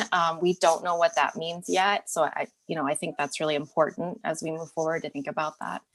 And going back to the Albina Vision, they're showing all development on the lids, and the green is really more focused toward the river. So in urban design, it's about systems, and it's about how all these things relate.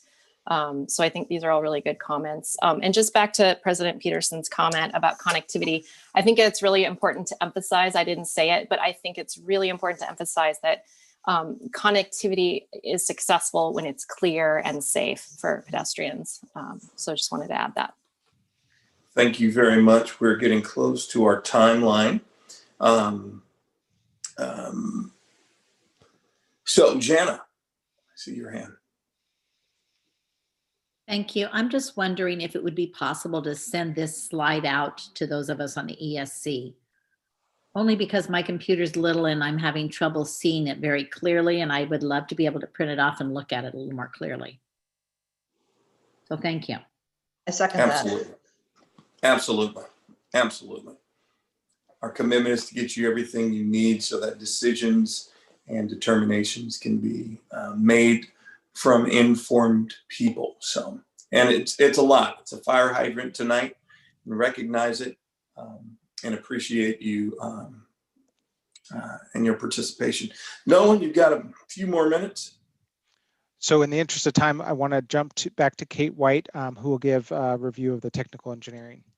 Great. I just have a couple slides just in support of, again, your values and outcomes and the ESC's values and outcomes, as well as the other documents that we reviewed.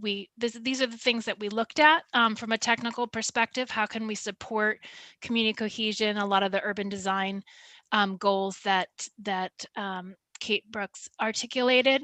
So these are the things we looked at. We looked at the traffic, we looked at the surface streets, we looked at the I-5 lanes as it relates to what the cover and what would need to be covered.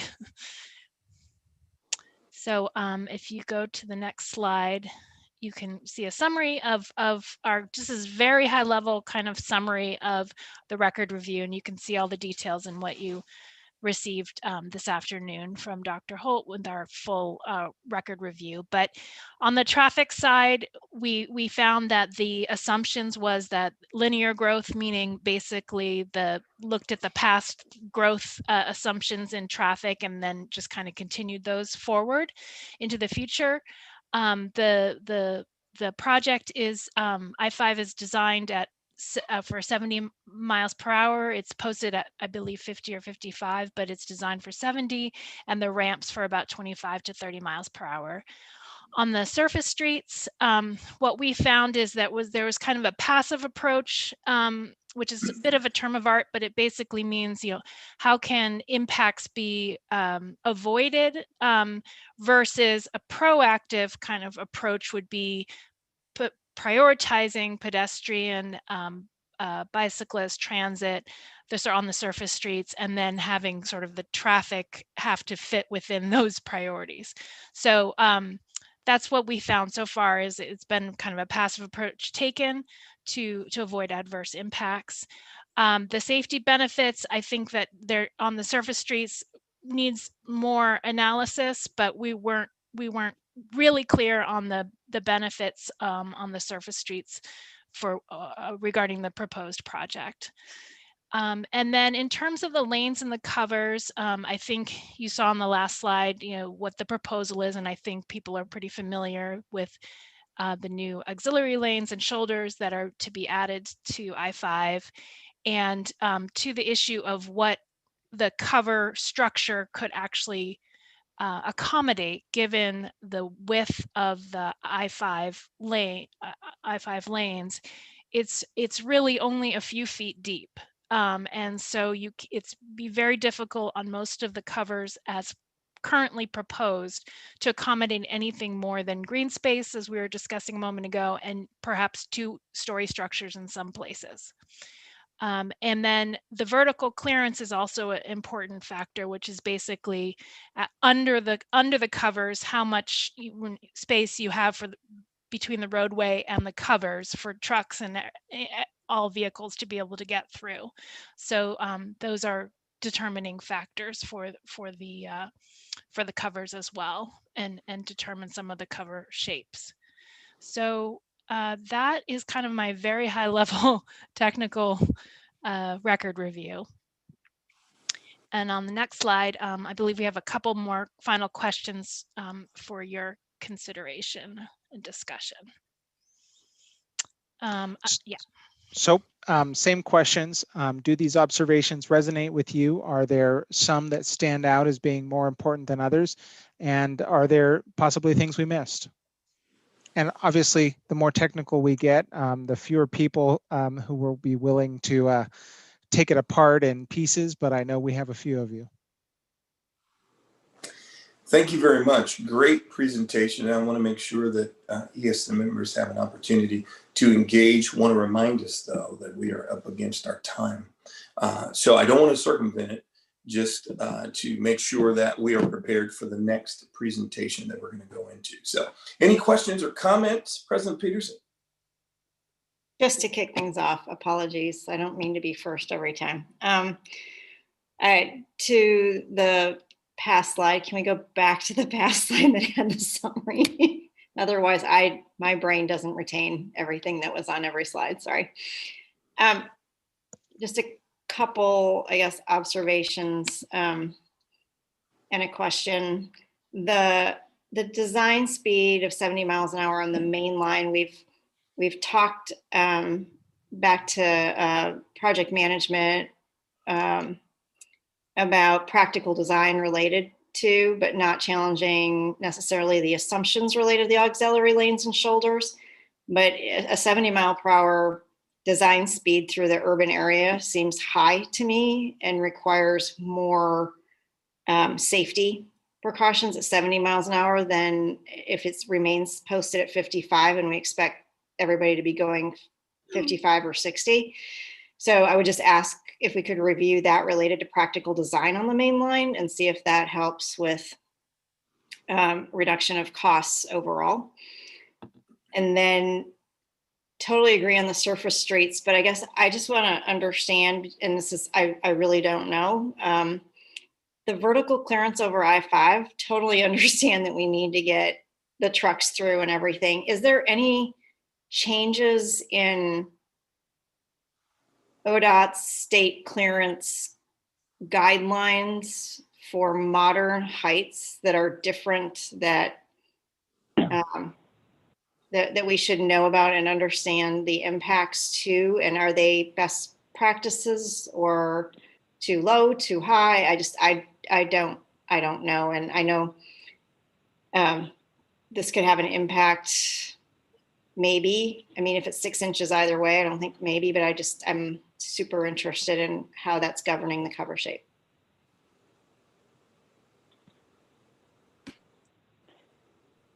Kate, do you want to, or is there someone else who's better to address that question? I know that there was some design exceptions already that were advanced as part of the I-5 project, and we went through a lot of those.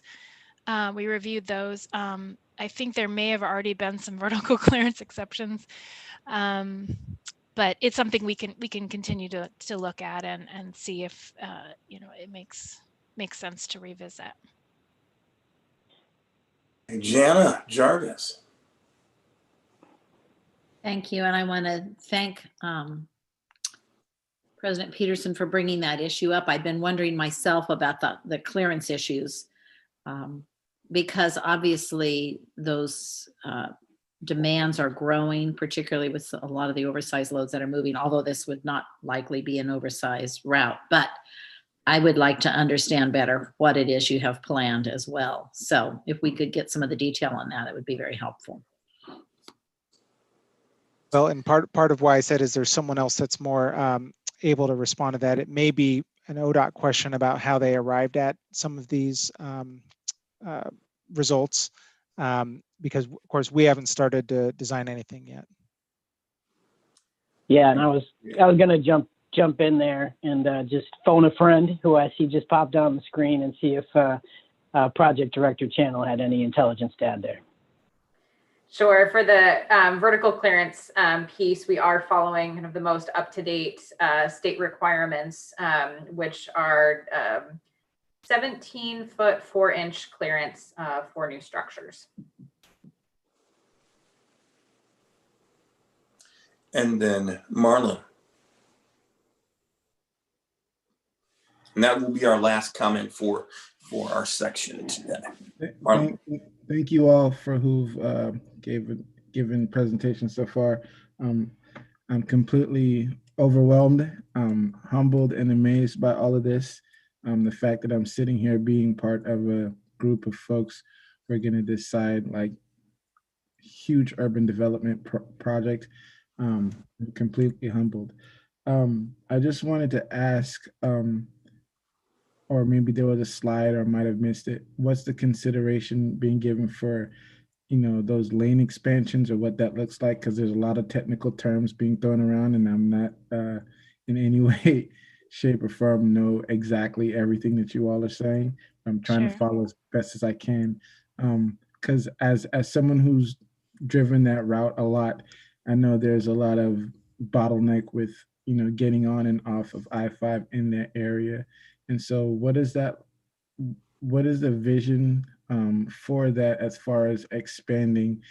Because there's areas where lanes merge, lanes disappear, and as President Peterson, pointed out, that whole 70-mile main lane, and then 25 and 30 on the ramps. Has there been a plan for what that's going to look like with consideration to the covers, or there's planning for expanding those roadway areas, because it's just a cluster, especially during seasons when, like, for especially like the night of a Blazer game, what does that look like? What is that moving forward? Thank you. Thank you. Sure. If you want to quickly go back 2 slides or Hey, one slide. Kate, Yeah, this slide. Yeah. I hate to push you, but I'm going to ask you to if you could do it in 2 minutes, that'd be fantastic. Yeah. We're really pushed on agenda. Yeah, no problem. So on the left is the proposed I-5 expansion, so you can get a good idea of it, Marlon. So it's existing conditions on the left, which you're probably familiar with if you drive it frequently, and then on the right is the proposed new auxiliary lanes and shoulders that are added. So that's the kind of basic project, I-5 project. You can see the caps are not on here because they've been added sort of later, or they're, if you look to the right, the latest proposal for the actual covers are there. And can you Thank just you. define auxiliary lane, Kate? Auxiliary lanes, I don't know, Megan, do you want to, since it's your project? Sure. Happy to chime in. So an auxiliary lane is a lane that begins at one entrance ramp and connects to an exit ramp.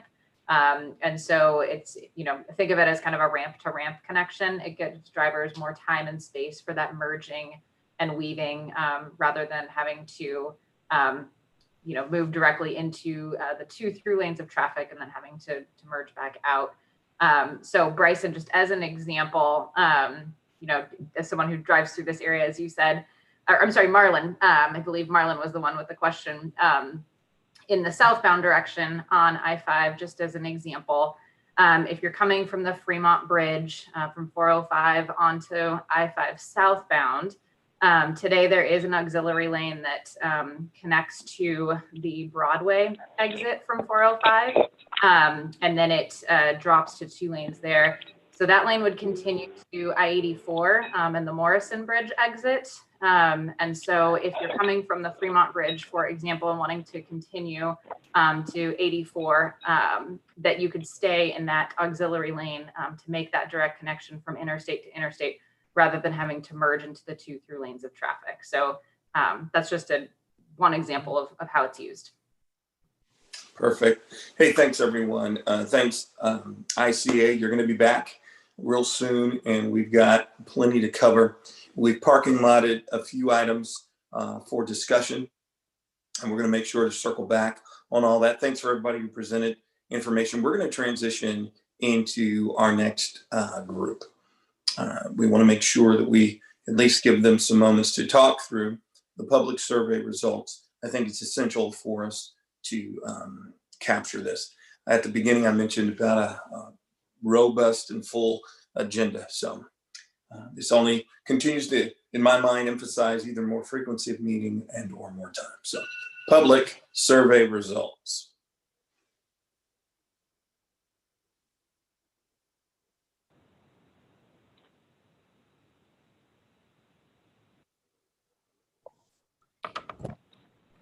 Well, thank you all. Hi, I'm Lindsay Mears, and I we're thrilled to help conduct this survey. So I'll be running through it with you today to go over the results. And I'll try to keep things going at a good clip, just because I know you've been on the call for a while and there's a lot of information to go through. But I'll be leaving time at the end to have some discussion and question and answer, so we can always go back to a slide if we need to go back. So if we could go to the next slide, please. And the next one.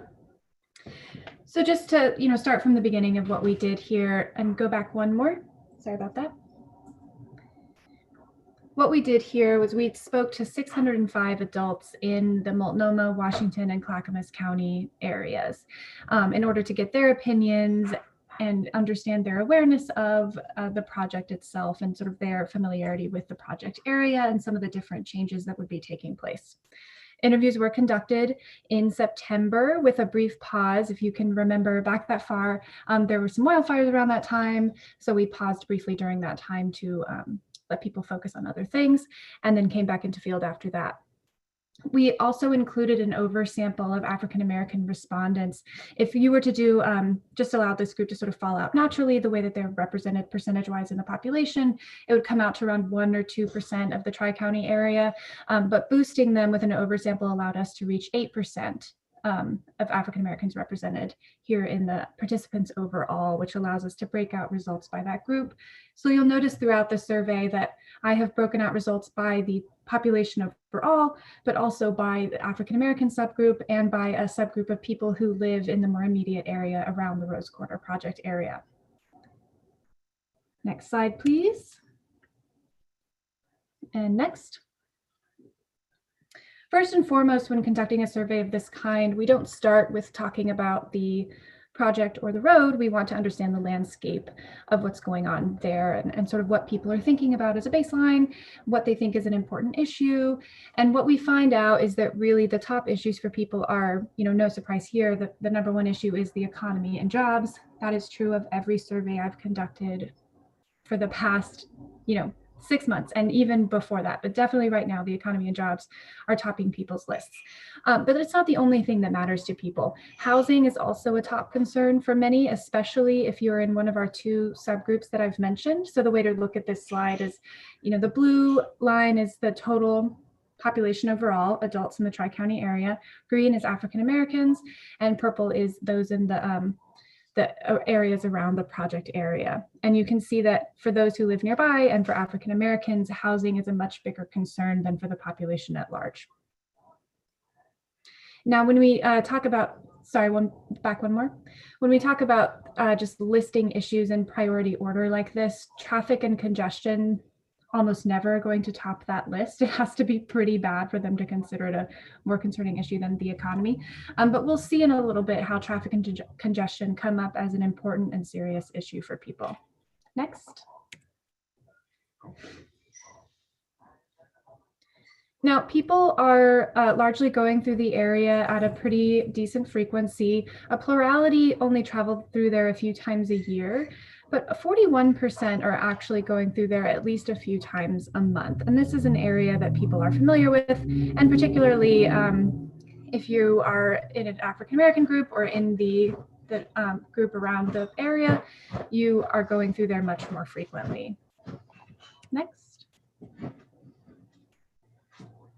And no surprises again, and apologies, you can probably see my dog behind me. She's very excited about the road. No surprises here. Most people are traveling through by car, although you have 1 in 5 who are going through the Rose Quarter area using public transportation. That's an important means of getting around for many. And also you have smaller numbers going through by foot or by bike. Next, please. And now the advantage of the way we conducted this survey, which was all online, means that we can show people images for them to react to. So we can contextualize the project, we can show them maps, we can show them charts. And that's what we did here. The image on the left is something that our participants actually saw on their screens. They're able to sort of zoom in and take a look at the map and contextualize what it is that we're talking about so that they can answer as honestly as possible.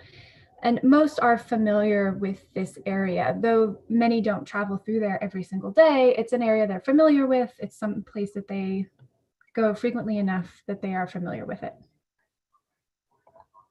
Next slide. Now, remember when I said that if we're pitting traffic and congestion against all the other litany of issues that people can care about, it's not going to come out as number 1. But if we just talk to them about traffic, it is something that they consider an important issue. This is something they believe needs to be addressed specifically in this area of Portland. That's 85% who think it's important to address it in the area, and 86% of African Americans. Next slide, please. So with all of that landscape question sort of out of the way, then we're able to get into the project itself.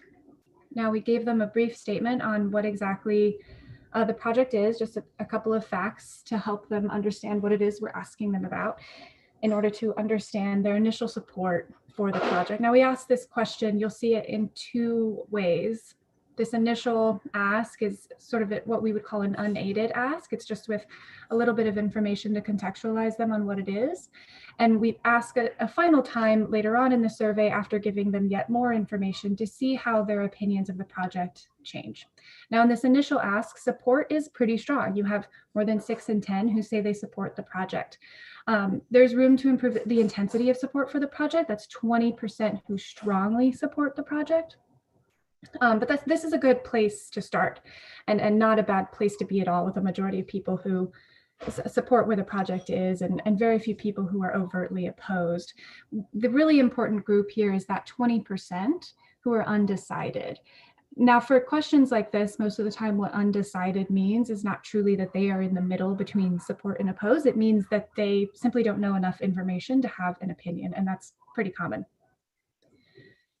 Now, support is higher for African American subgroups and for the North and Northeast Portland groups as well. Next slide, please. All right, and this is the movement between our initial ask of that support question of the project to the final ask. And we'll talk in a little bit about the information that they were given in between these questions. But for now, I just want to focus on the change that occurred. We have plus 16 points of people who grew in their support for the project, and it's pulling largely from that undecided pile of people. We gave them more information on the project. After hearing more about it, they've decided that they are now supportive. And we also see an increase of people who strongly support the project. So we're growing in support overall, and also in the intensity of support.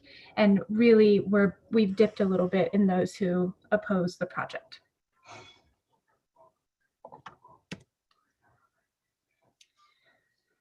This is a lot on a page, so I'll pause here for a moment. You don't need to read and memorize every number. Really what you're looking at is the support oppose numbers in the initial ask and the final ask by subgroup. The important thing to note here is that pretty much every demographic grows in their support for the project, but the largest gains are made in those groups I've highlighted in green boxes over on the right. So those are people of color, those are people who are younger, under the age of 34, those are people who use the area less frequently and are unfamiliar with the project area. Like I said, we're pulling from that undecided group who's a little bit underinformed at the moment. No surprises there. People who use the area less frequently and are unfamiliar with the project area, there's a lot of overlap. Those two groups are largely going to be the same.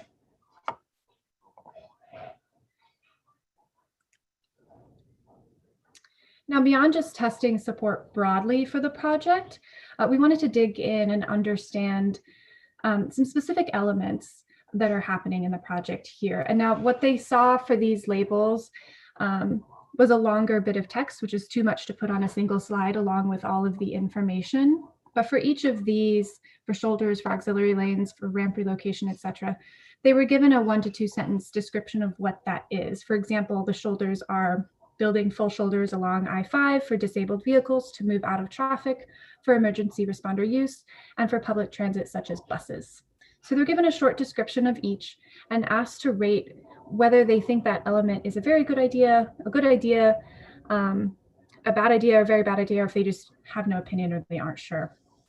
Largely what we find is that all of these project elements perform really well, but the most popular kind of stand alone, right? The shoulders and the auxiliary lanes are considered the best idea. And the auxiliary lanes are building new ramp-to-ramp lanes, also called auxiliary lanes, to allow drivers to enter and exit the highway without merging through traffic. These two items are the ones that are most popular, but they all test very well. You can see there's majority support for every single project element here. Next slide, please. Now, this survey was really an opportunity for us to dig in a lot of different ways. We got support for the project overall. We sort of understood the landscape and where they are. We talked about some different project elements, the shoulders, the auxiliary lanes, which of those do they think are a good or a bad idea on each one. And we also wanted to dig in more on the highway covers. And I know that the independent review team had a lot of things that they wanted to understand as well. So what we were trying to assess with this section of the survey is when given some information on what highway covers are, whether they think this is something the community could use, if it would have a positive impact on the community. And indeed, most people believe this is something that would be beneficial for their community overall. And especially if you're African American or live nearby, you especially think this is going to be an impactful benefit to the community. Next slide, please. Now, in a follow-up question, kind of the same question, do you think this will have a positive or negative impact on the community? We give them just a little bit more information about the highway covers. And that's kind of, you know, a key tactic in surveying the public is kind of getting an unaided read on things and then feeding them yet a little bit more information to understand how that information impacts their view, just to see where those keys are. So when we give them a little bit more information on the types of things that the highway covers could support, not telling them that the highway covers will do this, but it's the types of things that they could do. And we talk a little bit about affordable housing and commercial space and community space and outdoor space, and just understanding that this is the type of thing that a highway cover could be used for. And then ask them again if they have the same opinion of the highway covers and they still believe that this is something that will benefit the community. They see the types of things that could go there and believe that this would be positive for them. Next, please. Now, in a similar way with the project elements for the I-5 overall, we want to dig in on specific usage possibilities for the highway covers. They were shown the text in black. The text in blue is our labels for them, which we'll use on the following slide. They were shown each of these and asked to rate whether that's something that would make them more favorable or less favorable to the project. Next slide, please.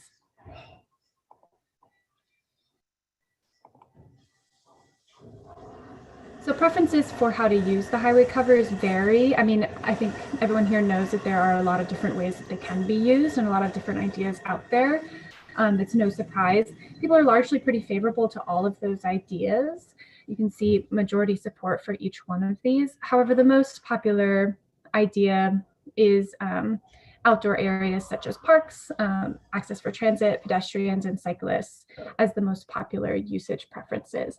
By subgroup, things do get interesting here. While African Americans are very favorable towards using it for outdoor areas and increased access for transit, pedestrians, and bikes, the most popular option for them is actually to use the space for African American organizations and for restorative justice. And now these little arrows I should have pointed out earlier. These arrows you might see next to a few numbers simply indicate statistical significance. That's just another way for someone like me to measure whether the difference between that subgroup result and the total result is large enough to be statistically significant. And if it has an arrow next to it, it is.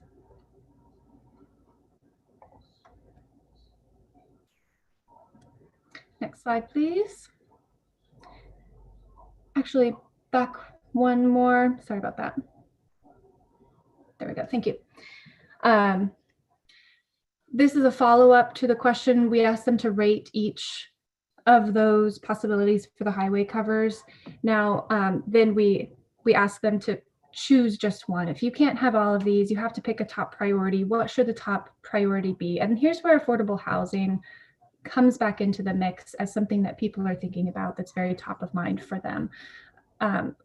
While outdoor areas perform the best when looking at each one individually, asked to choose just what the one priority should be, that's what tops the list, affordable housing, especially for those who live in the area. That's 35% who live nearby who say affordable housing should be the top priority. Although the African-American subgroup, 27%, are significantly more likely to say that it should be used, the top priority should be using the highway covers for community gathering spaces.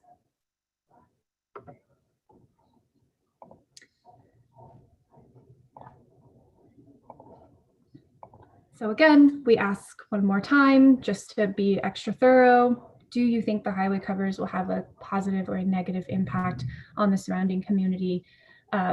Anytime we ask them, any way we ask it, they believe it's a positive. Okay, next slide.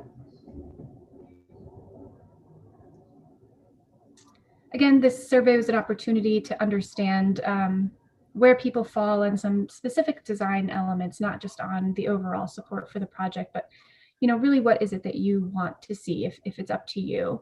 So we asked them a very specific question about how they would feel about pedestrian and bicycle lanes and how those might be built in relation to one another. Do you want it to be level with the sidewalk? Do you want it to be level with the street? Or do you want buffers between the sidewalks and the bicycle lanes?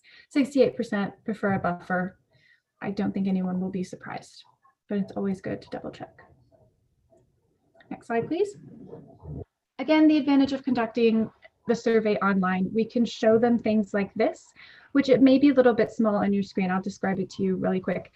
This is a map of the area with some different color-coded kind of areas for people to see what types of changes are actually being proposed for the project here. And then they can read a little bit more detail about each. So they can read a little bit more detail about the highway covers, the Hancock-Dixon crossing, the multimodal local street improvements, the Clackamas pedestrian and bicycle crossing, the I-5 ramp to ramp, auxiliary lanes and shoulder, and the I-5 southbound on-ramp relocation. And so we pause here to really give them plenty of time to take a look at this chart and to understand the types of changes being proposed. This is more information than a person may typically be given, but we'd like to understand exactly what they think about these changes. And then they were asked to predict kind of how they see themselves moving through the area given all of those proposed changes. So next slide, please. What we find here is that given everything that's being proposed, all the changes to take place are not limiting the transportation options for residents. Most, if they're already walking or biking through the area, will continue to do so. If they're already driving through the area, they will continue to drive. And if they're already using public transportation, they can see themselves continuing to use public transportation. Next slide, please. Okay. Again, this is another instance where we showed them some statement text, that in black. The blue labels are for us so that we don't have to read the same text over and over. We can kind of refer to it easily. We presented them with 6 short statements about the values and sort of the desired outcomes driving the project. And this is where we can talk a lot about, not just the mobility aspects of the project. Obviously, the primary goal of any road project is to get people from A to B, to get them to where they're going, to do so safely and quickly. But there's a lot more going on here than that. And I think that's what's really coming through with all of these statements. Each one kind of addresses a different value. Next slide. What we find here is that, yes, the mobility focused statement is the top one that makes people more favorable to the project. That makes sense. Any road project, first and foremost, before it can do anything else, has to assure people that they are getting people where they want to go, they're doing so quickly, and they're doing so safely. That mobility focused statement does that, and that's what people want to see. But beyond that, they're actually, quite open to some of these other desired outcomes of the project. We can see that climate action public health does very well, all the way down to the statement about local business and spurring local business and helping those looking for work by investing in development opportunities and prioritizing Black-owned businesses and creating employment opportunities. So each one of these statements does well. This is all something that people consider a valuable and worthwhile piece of the project, and something that they agree is a good goal for the project to have. Now, the top statements, these are the top statements overall. The top statements among the African American subgroup are climate action and public health, as well as restorative justice. And I'll read quickly the restorative justice statement in case you didn't have a chance to memorize everything on the previous slide. It just says, support the rebuilding of community and economic wealth and opportunity for Portland's Black community by increasing access to decision-making processes and good jobs, and facilitate partnership opportunities to address quality healthcare, education, affordable housing, and business space. So something that is appealing to many. Okay, and then lastly, we just want to know how to reach people in any large undertaking such as this. It's pretty crucial to understand how to get information out to people so that the public is well informed. And I know that transparency has been a key part of this initiative from the beginning. So really what we know is that there's no one place to reach people. You kind of have to go through lots of channels in order to get the information out there. Okay, next slide, please. All right, I'll summarize quickly, and then I would love to open it up for questions and discussion. But largely what we're finding here is that people's top concerns are the economy, housing, and even social justice issue.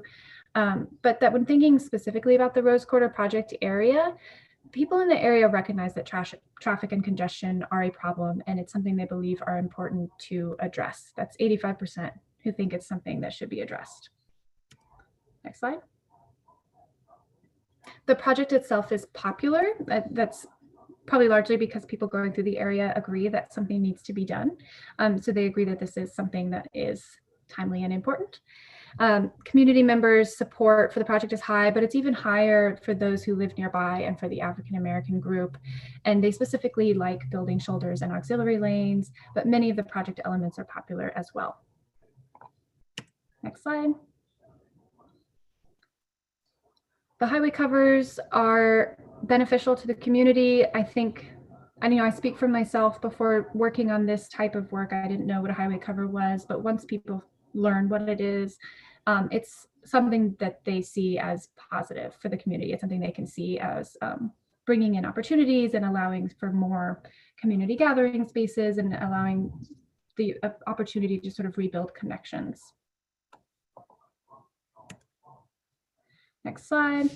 Lastly, there's sort of a lot of ways to talk about this project that is crucial, but people are open to many of the values and the outcomes driving why this project is happening. It's not just about mobility and safety, although that's a huge piece of it and must be core to everything, but it's also about rebuilding the community and creating a better climate and helping people's health by reducing congestion. And it's about rebuilding jobs and restorative justice and all of those important things. Next slide.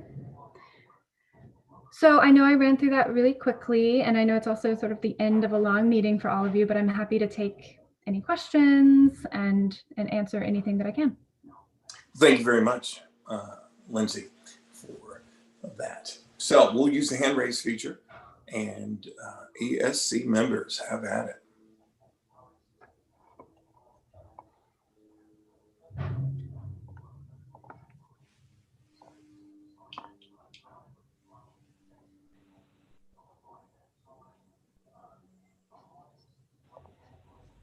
I don't see a hand, but Nate, were you wanting to weigh in? I guess I wasn't really looking to weigh in. Not to beat a dead horse, but I appreciate the presentation, Lindsay. These are not new things in our community. These have been struggles probably longer than most of us have been alive on this thread, but I appreciate that we continually, keep raising this to all of our attention. I think, obviously the real work is not mistaking movement for action. And I really think that you got to get to a place of action in some of those conversations because we're missing a lot of time and momentum. While I appreciate the community engagement and the surveying, I also want to just start figuring out as a ESC what we're going to actually commit actionably to this conversation and do something game changing. So I guess that's just more my general comment, but I do appreciate that Lindsay walked us through it and that, you know, this information is being bubbled up in many conversations. Thanks, Nate. I appreciate that. Any other comments from the ESC Dr. Holt, I'll jump in here.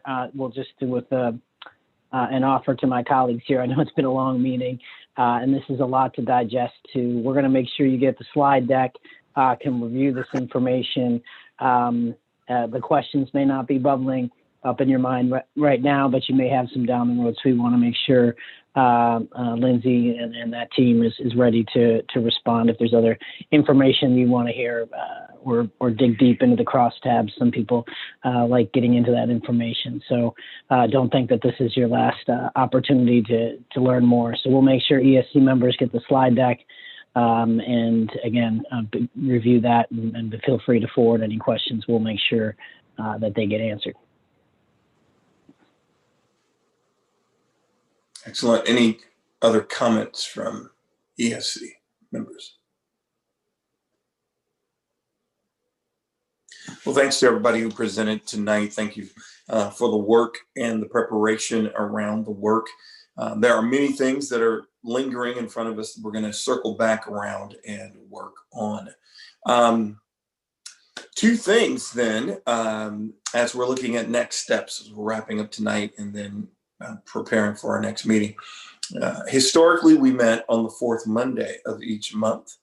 I have proposed two things, and we'll put them in the air. Not that you have to decide on them at this moment, but one is to meet more frequently, especially in light of all of the decisions that are in front, and or secondly, to extend the meeting time so that the meeting time can capture and create opportunity for full discussion, especially when it comes to decision makings and any adjustments to charter and or work and or scope of work of the ESC. So I will leave that with you to consider, to ponder, unless anyone has a comment at this moment about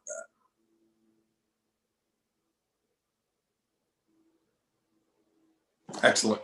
Well, we will be in touch soon, rescheduling or scheduling for 2021. Oh, President Peterson, hi. I was just, Jana, did you have something? I saw your hand go up. Well, I was just asking, I was going to ask if the extending was beyond the 2.5 hours today, or if it was going to a 2.5 hour meeting. That I was looking for clarity. It would be, this would become the amount of time we'd spend together, 2.5 hours. Thank you. Mm-hmm. I think we probably need to really think about that one though. Because again, I mean, as much as I know people love process in Portland, sometimes you can over process something and not ever get anything done, whether that's intentional or unintentional. But, you know, I think just kind of putting some bumpers on us, keeping people focused on what lane we're in, so that we can operate more concise. As you can see, I'm looking at the window here, and I'm not going to point fingers because I've had to do it a couple of times to get up and eat and close blinds and do things like that. But we got over 50% of the people don't even have their screens on. So that tells me that they could be busy, but for the standing period of time, that tells me that there's overkill here in terms of time potentially. And the fact that there's not a lot of comments coming back related to a presentation of that substance tells me that, where are we going? I mean, that was a very important survey, right? And so those types of things we have to address. We have to be honest about it.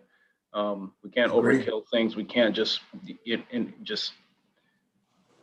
saturate people with over information. Agreed. Kind of give it in dosages and allow that there's a fruitful dialogue in these processes. We also are behind timeline wise. I mean, we have got to, I don't want to burden this down with so much process. We don't get anything done. We need to get going, moving forward. Thank you, Jana. I agree. And I want us to be concise and stay on schedule, but I want us to be on schedule personally in a way we're actually engaging in productive dialogue. So I know there's presentations, so those things are necessary and needed, but I just want to put that out there. Because Nate, I agree with your point that you mentioned initially. I appreciate that, Chair Simpson. Two things to highlight. Mentioned a few times about frequency, and so something to consider so that time doesn't necessarily become the issue. And then in light of the calendar Jana just identified in terms of timing, it may necessitate the frequency of meeting. And then the second thing that I wanted to highlight is that the cameras that are off, part of them are people who are not ESC members. So we only ask for those to have their cameras on. So a host of supporters that are on tonight from various entities. So I wanted to identify that as well. So Marlon, I see your hand raised. Oh, yeah, I just wanted to say, instead of longer meetings, my recommendation would be more frequency. I mean, maybe that would help us get closer to where we want to be as far as timeline is concerned. I don't know what folks' availability is, but I think folks might appreciate more frequency versus a longer meeting. I know I would definitely like to do this a little bit more often than, because there's a lot of information to process and we're not all on the same level and in the same field. So definitely a lot of information. And to go back to what Chair Simpson just mentioned earlier about the presentation, I wanted to say something, but I was like, is this stuff that everybody knows? So I just wanted to point out to the representative who gave that report. I thought that was amazing. Just to know the actual numbers. I was kind of apprehensive at first because the numbers for African American respondents were so small. But again, I guess you can only survey but so much. But I do appreciate the highlights that were there from the survey. Perfect. Could also give us an opportunity to really have concentrated meeting. It's on one specific thing and then gets processed completely. So President Peterson, hi. I just want to round it out with a thank you to Bryson on the independent assessment team conversation and the staff presentation. And we just ask that Dr. Holt, if you can help facilitate getting one resolution with Bryson to the table so that we can have that ready to vote on next time. Absolutely. And, yeah, thank you. Oh, absolutely. Thanks everybody for your work tonight. I appreciate it. It was an extensive meeting and it was a fire hydrant experience. No question about it. You received quite a bit of information. So Nate McCoy. Well, I just wanted to real quick before everybody runs, you said we want to make sure we process what we've tabled. So I asked a question at the beginning of PPS that I'm not sure if, I was the only one who didn't really get an answer. But I thought it was really worth us asking PPS offline to come prepared to the next meeting to maybe give us either an informal or formal presentation on any level of outreach that's been done to date, what the status check is. What are the community concerns? What partners, what agencies can we start to talk to about, how we make this transaction potentially happen? And it only benefits the project and the community if we do something to support those kids, and then certainly have another parcel of land that might be available for the things that we just got from that survey, which is around workforce development or more housing in the community. So to me, that seems like action and something that we can kind of zero in on. So I'm hoping that maybe in the next meeting, a portion of it is dedicated to really understanding that missing piece and that elephant in the room and what we're doing with it. Appreciate that, Nate. And Janet, did you have a comment? All right. Excellent work, everybody. Erica. Dr. Holt, I'd love to mention to the Executive Steering Committee during our meeting, in response to your request, I sent out a link to you that again gives you access to all of the PowerPoint presentations, and the survey results will also be available at that same link.